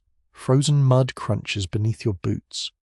A roadside shrine emerges from the grey beside a twisted oak, its little niche dark except for the stub of a candle left by some earlier traveller. The dog sniffs the base and immediately discovers something more interesting than theology. Ahead, several pilgrims move slowly beneath wool cloaks. You join them. One is a widow travelling toward a shrine. Another is a craftsman who has never married. A third is a servant whose years of employment have carried him from one household to another without leaving enough money or stability to establish a home. Their lives remind you that being unmarried is not a single condition.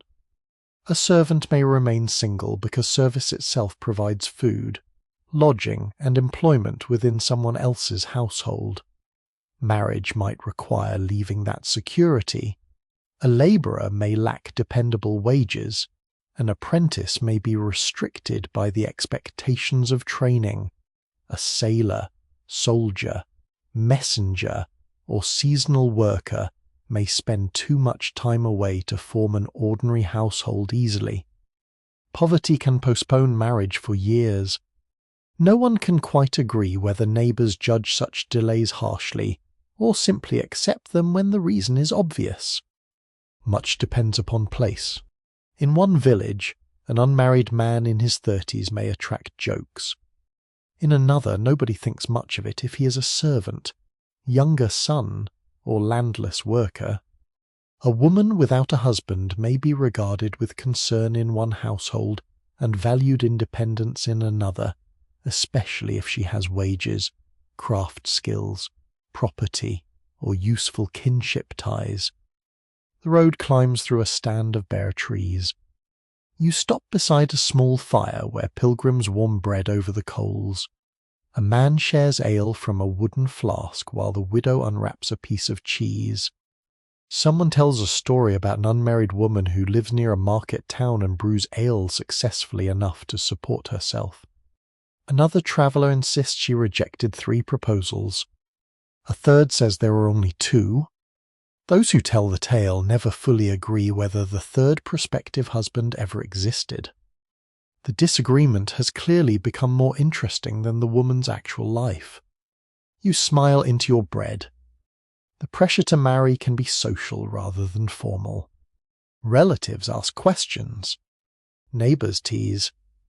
Aunts arrange suspiciously convenient meetings. Parents worry about who will provide support in old age. Friends marry and disappear into new households, leaving the unmarried person standing slightly outside the pattern everyone expected. Yet there are recognized alternatives. You reach a monastery by afternoon. Its stone walls rise above winter fields, quiet beneath a pale sky. Bells mark the hours. Smoke drifts from kitchens and workshops. Inside the guest house, you warm your hands while an ink-stained brother records the arrival of travellers.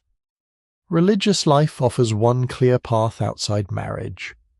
Men and women may enter monasteries, convents, or other religious communities for devotion, family strategy, education, economic reasons, or mixtures difficult to separate.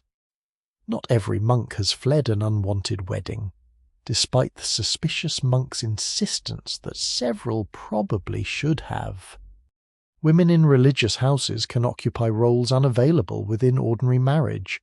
They may manage estates, copy manuscripts, oversee infirmaries, educate novices, administer stores, and participate in complex networks of patronage and kinship. For some families, religious vocation becomes an honourable alternative to marriage. For others, it becomes a convenient solution to inheritance. Even now, it is hard to tell whether every person entering religious life does so from pure calling, practical necessity, family pressure, or all three at once. The monastery guest house is warm enough to make you reluctant to move. You're given pottage, dark bread, and a narrow place near the wall. Rushes cover the floor. A beeswax candle burns beside a wooden crucifix. The suspicious monk appears from somewhere within the cloister carrying his disputed reliquary. The dog sees him. The monk sees the dog. Both choose caution. Later, an older brother tells you that marriage is not the only respectable adult state, though ordinary village society often expects most lay people eventually to marry if circumstances allow. Widowhood complicates the pattern further. A widow may remarry quickly if she needs labour, protection, or economic partnership. Or she may not. If she controls property or trade successfully, remaining unmarried can preserve independence she might lose under another marriage arrangement. Widowers face similar decisions, especially when children and household work make another spouse practically useful. You think of the widow by the roadside fire, remembering her husband through softened eyes. Her single state now means something very different from that of the young servant who has never married. By morning, you leave the monastery and follow the road through light snow. At a crossroads, a manor servant passes carrying a leather pouch and a set of iron keys. He is perhaps 30, unmarried. Nobody accompanying him seems surprised. His position provides wages, meals, lodging, and authority, but little independent household space. Marriage can wait because the structure of his life keeps telling him to wait. Farther on, you pass a former soldier working as a hired hand. His years away have left him older than many first-time grooms nearby.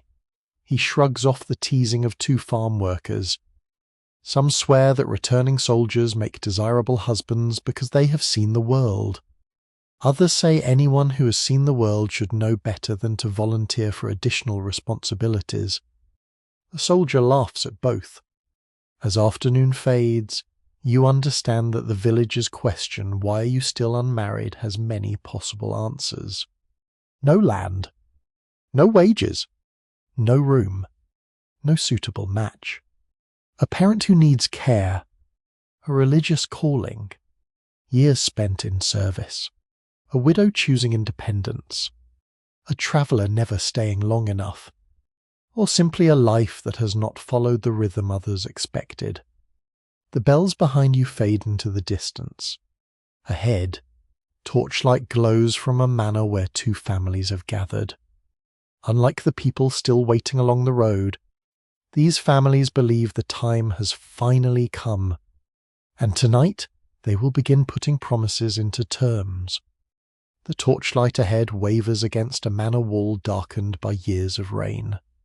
You leave the pilgrim road and cross a narrow wooden bridge over a ditch where thin ice has formed along the edges.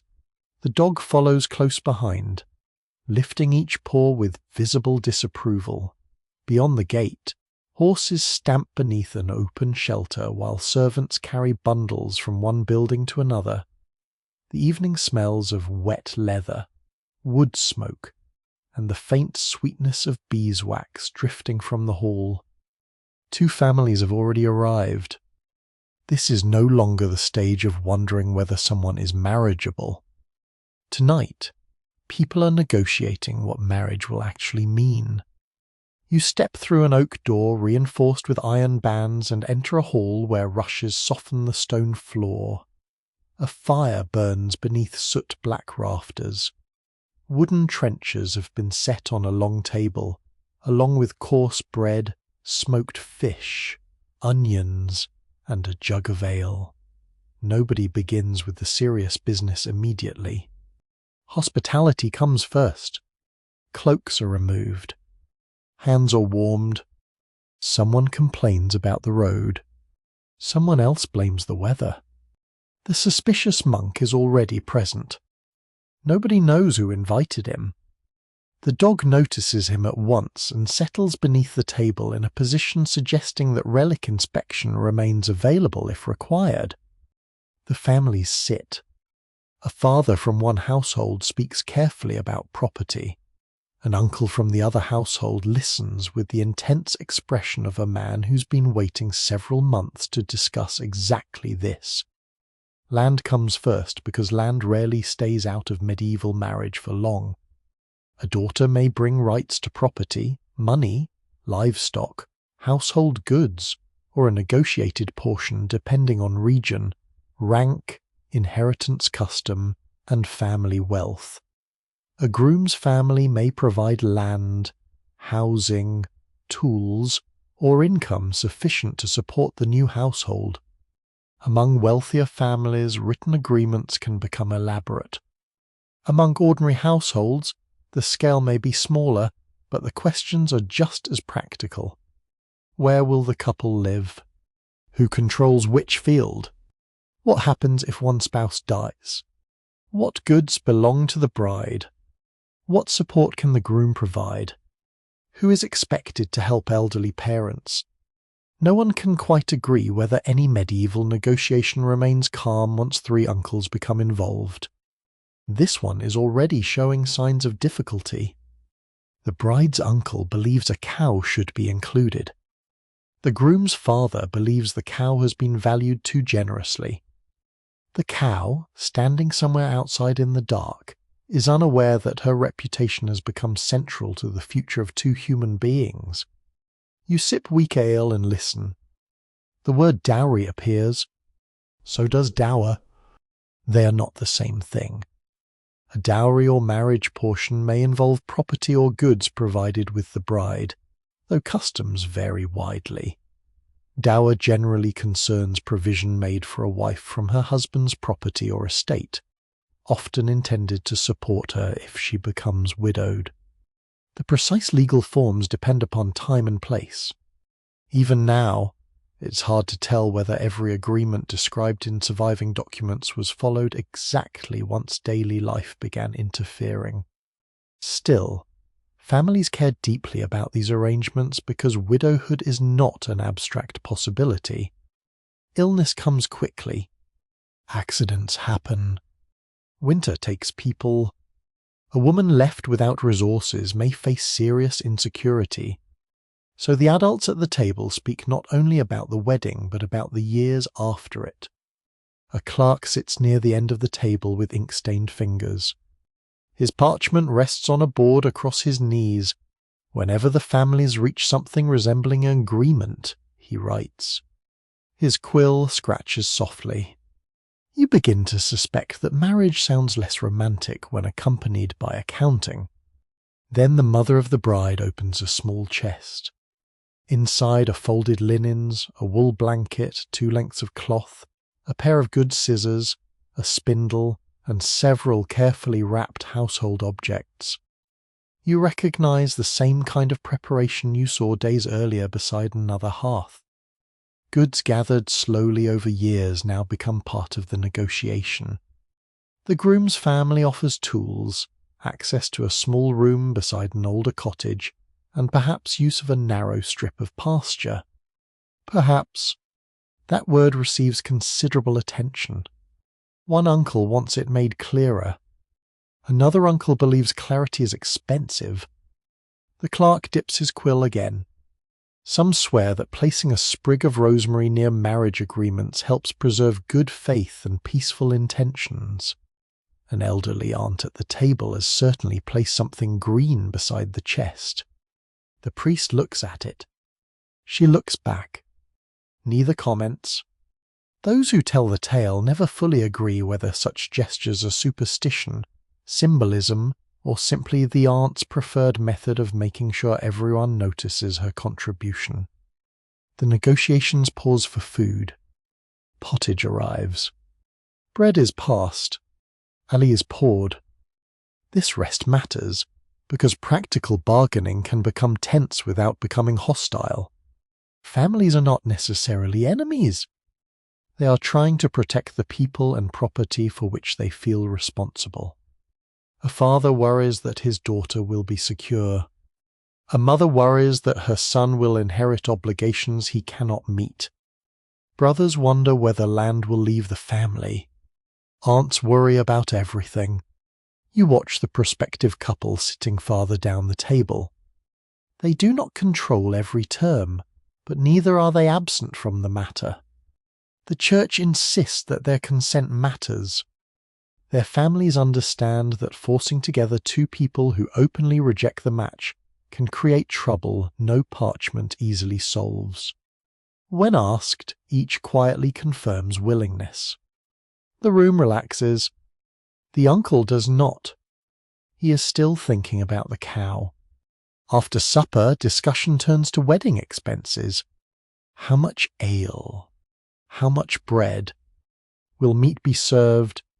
How many relatives must be invited before exclusion becomes an insult remembered for 20 years? A wedding feast can strain household stores, particularly near winter. Families may time marriages partly around agricultural cycles because food is easier to provide after harvest than when the granary is thinning towards spring. The mother begins counting guests under her breath. The number grows. The father begins looking unwell.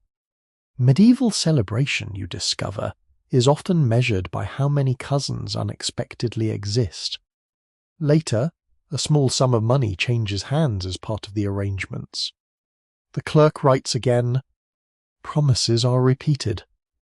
The priest listens. Nothing resembles a modern contract signing ceremony, yet the mood shifts gradually from possibility toward commitment.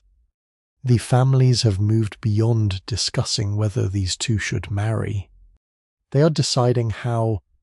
You step outside for air. The courtyard is quiet beneath a clear winter sky. Torch flames bend in the wind.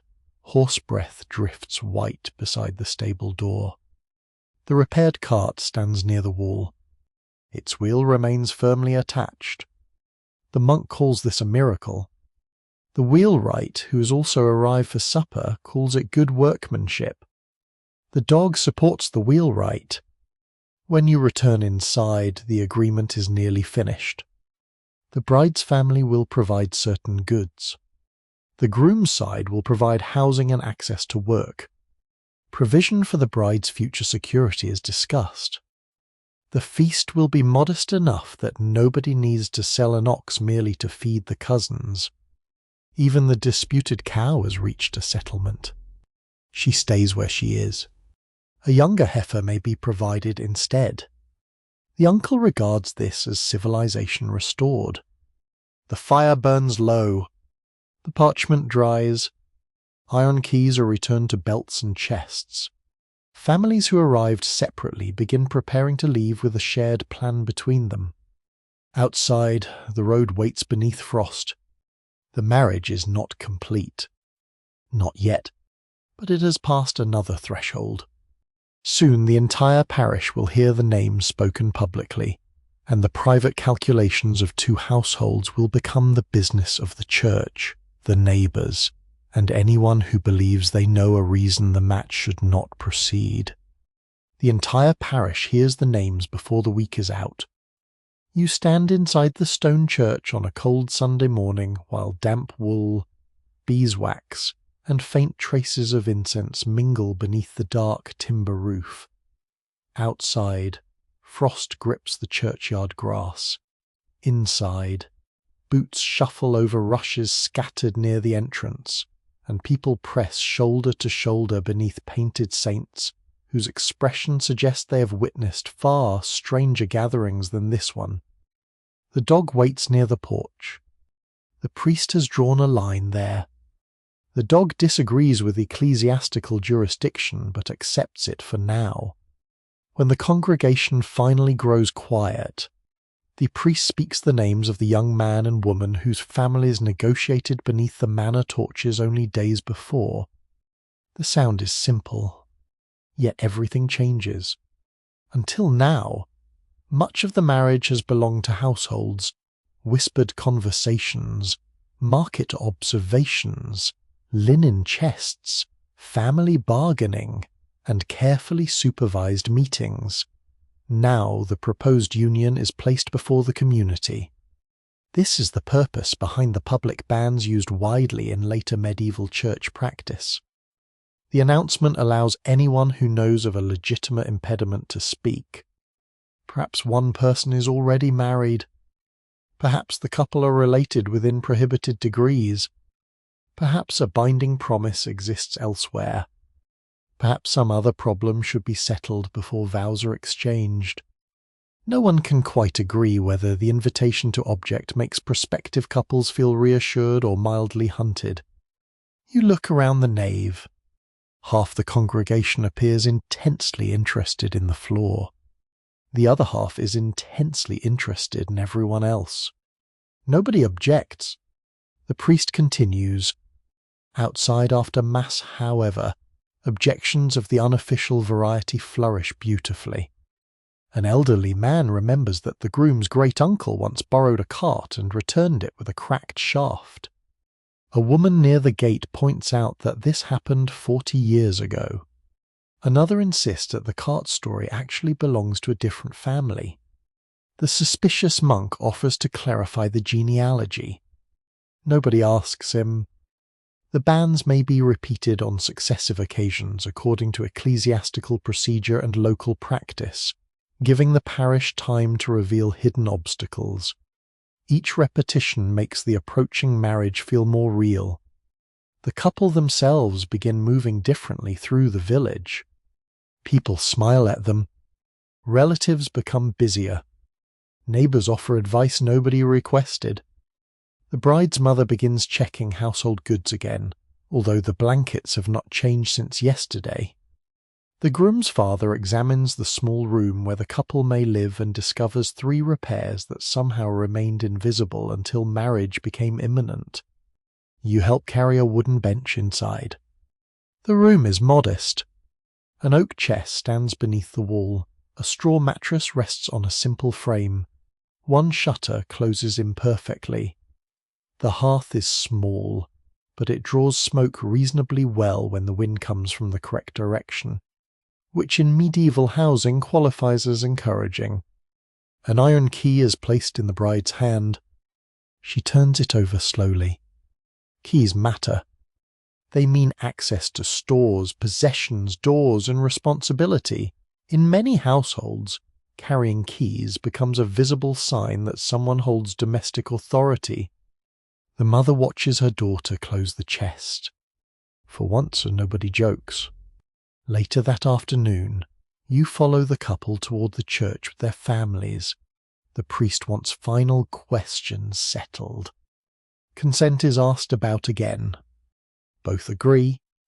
The words matter more than the decorations that will surround them later. Medieval Christian marriage rests increasingly upon the consent of the couple, even while family pressures, property concerns, and community expectations remain powerful. A father may negotiate land. A mother may provide linen. An uncle may wage a campaign over cattle. But the couple cannot simply be exchanged like sacks of grain. Even now, it is hard to tell how freely consent operates in every real case, especially when families hold economic power over young people. Rules and lived experience are not always identical. Yet the principle remains important enough that priests ask. The church also prepares its blessings. A ring may be used, depending on place and period, becoming a visible token of the union. Prayers may be spoken. The couple may stand near the church door for part of the ceremony, before proceeding inside for mass and blessing, according to local custom. The exact form varies. Medieval weddings are not identical from England to France, from town to village, or from one century to another. Those who tell the tale never fully agree whether every surviving description reflects common practice or merely the customs someone considered worth recording. What remains constant is the growing presence of witnesses. Marriage is becoming public.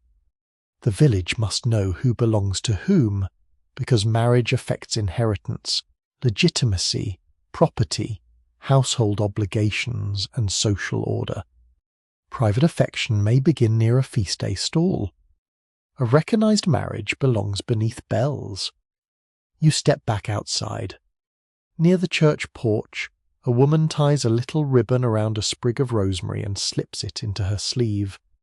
Some swear that rosemary carried at weddings represents remembrance or fidelity. Other plants and small tokens gather similar meanings in different regions. The priest notices. He says nothing. The grandmother notices that he notices. She looks pleased. Preparations spread through the village. Bread is baked in greater quantities. Ale is brewed. A pig is discussed at alarming length. Wooden trenchers are counted. A neighbour lends 2 benches. Another lends a cooking pot. Someone produces a tablecloth saved for feast days. At the manor kitchen, onions are chopped, herbs gathered, and smoked meat inspected beneath rafters black with soot. The wedding is no longer an idea. It has become labour. By the second announcement of the banns, people begin planning where they will stand. By the third, cousins arrive from neighbouring settlements. One pilgrim returns wearing a new badge. The repaired cart is loaded with sacks of grain. The suspicious monk contributes a beeswax candle and, for once, does not mention the relic. The dog accepts this as progress. The evening before the wedding, you wait through light rain beneath the gatehouse while the couple's families arrive one by one. Fur-lined cloaks drip onto stone. Torchlight trembles against the walls. A chest of linen is carried inside. The younger heifer promised in the negotiations is safely tethered in a nearby yard, having thus far avoided becoming a theological question. The priest arrives last. He carries no mystery, only the calm weight of ceremony. You follow everyone toward the hall. The couple sits near the fire, surrounded by relatives who now seem unable to stop giving advice. The bells sound through the rain. Tomorrow, those bells will call the parish again. Tomorrow, promises will be spoken before witnesses. Tomorrow, bread will be broken, ale poured, rings blessed, and old customs repeated beneath torchlight. And for the first time since you entered this muddy medieval village, almost nobody is wondering whether the time for marriage has arrived. Everyone knows. Morning comes beneath a sky the colour of old pewter. You wake before the bell, wrapped in wool while the manor hall still lies in the blue darkness before dawn. The fire has sunk to embers. Someone sleeps on a bench beneath a fur-lined cloak. Somewhere near the kitchen door, the dog is curled into a warm circle, dreaming perhaps of sausages, monks, or the glorious day when both might finally appear together. Then the first bell sounds. Its slow note moves through the walls, across the wet courtyard, and outward toward the village. People begin to rise. The wedding day has arrived. You step outside and feel frost crunch beneath your boots. Yesterday's rain has cleared, leaving every branch edged with silver. Horse breath clouds beside the stable. Servants carry baskets toward the hall while a cook kneels beside a fire, coaxing damp wood into flame with the patient irritation of someone who has no interest in symbolic beginnings before breakfast. Inside the kitchen, preparations begin immediately. Pottage simmers. Bread is stacked beneath linen cloths. Smoked meat hangs ready to be carved.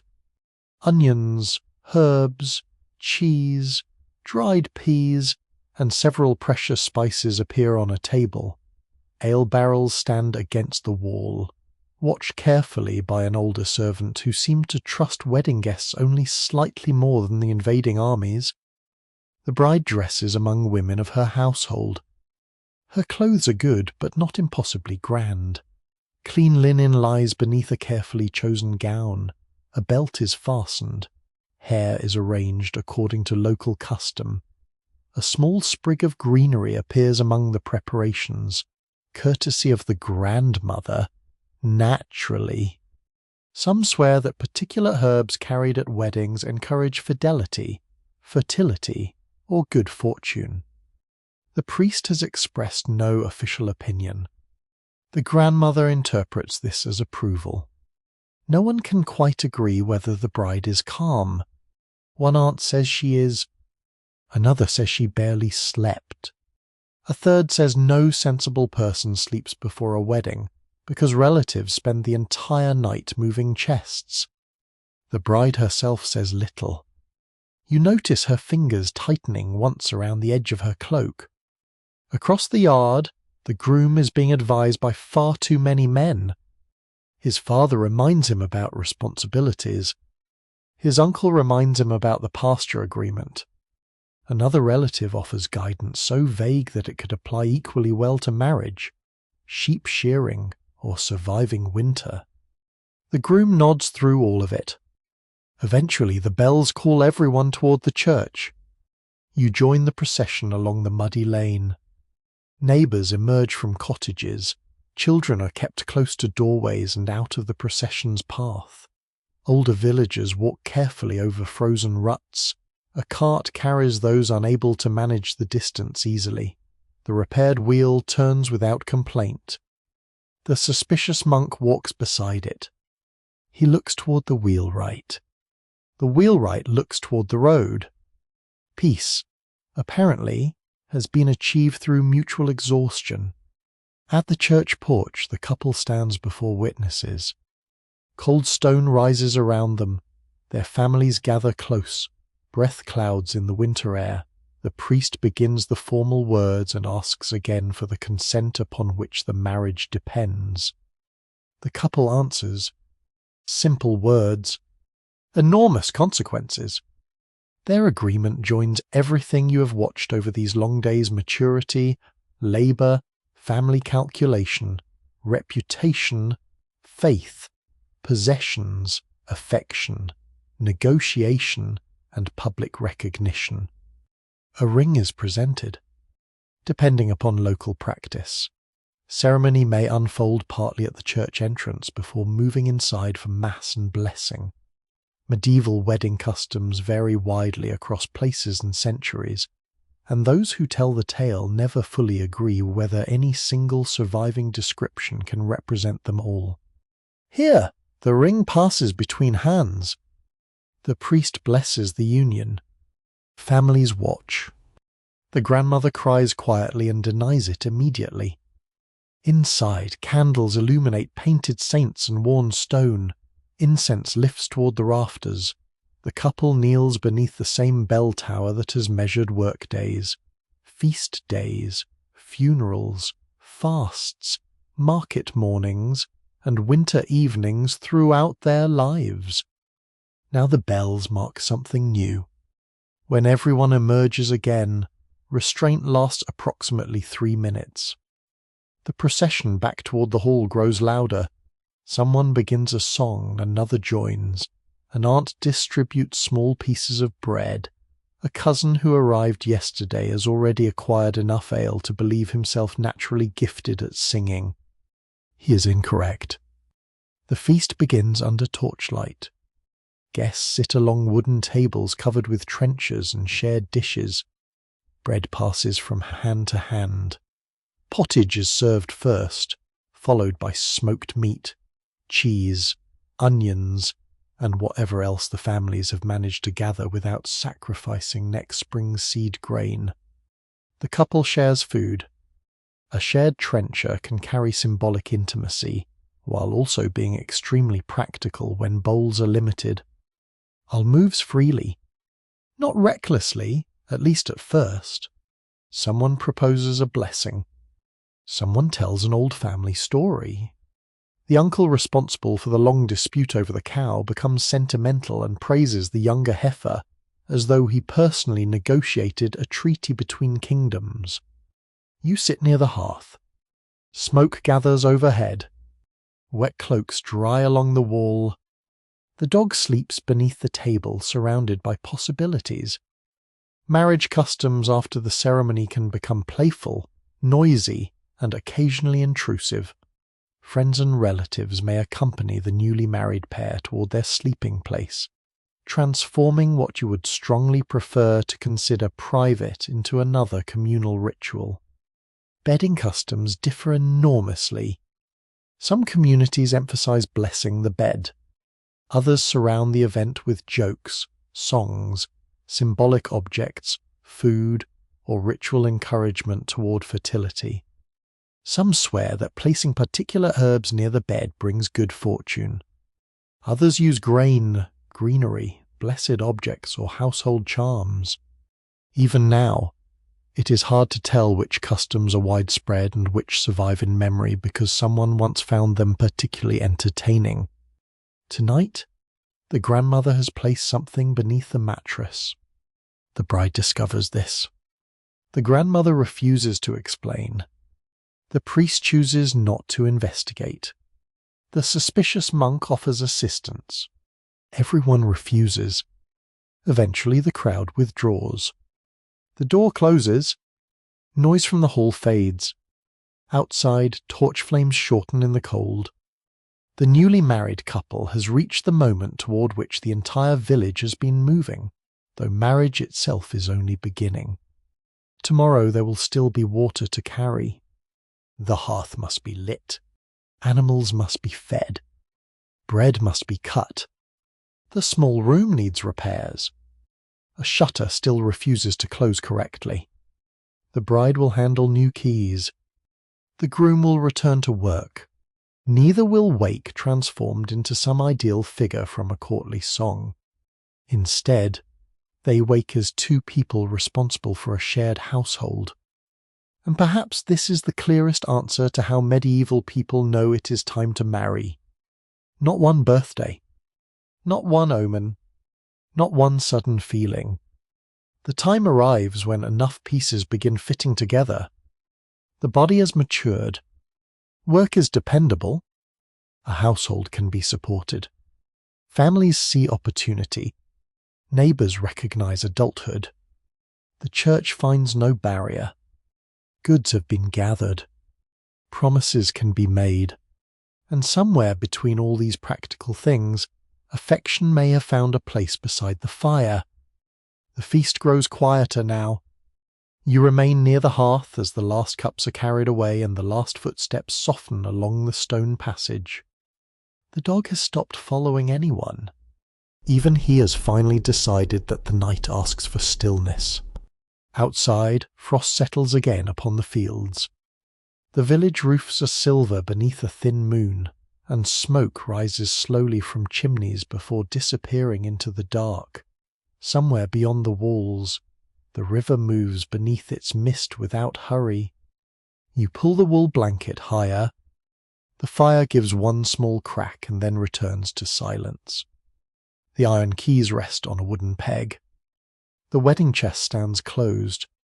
A beeswax candle burns low beside the wall, its flame no larger now than a golden seed. Far away, an abbey bell sounds once. Then again. You remember the first evening here, mud on your boots, wet wool around your shoulders, horse breath in the cold, the broken cart wheel beside the road, the monk whose relic nobody quite trusted, and the dog who simply decided to accompany you. All of it feels farther away now. The market has emptied. The feast day music has faded. The whispers beside the well have gone quiet. The families have finished calculating. The priest has closed the church door, and inside one small room, beneath heavy blankets and dark rafters, a new household has begun. There is nothing more you need to follow tonight. Let the bells become distant. Let the fire sink lower. Let the road disappear beneath frost and moonlight. The stone walls soften into shadow, the candles dim, and the medieval world grows still around you until there is only warmth, darkness, and the slow quiet of sleep.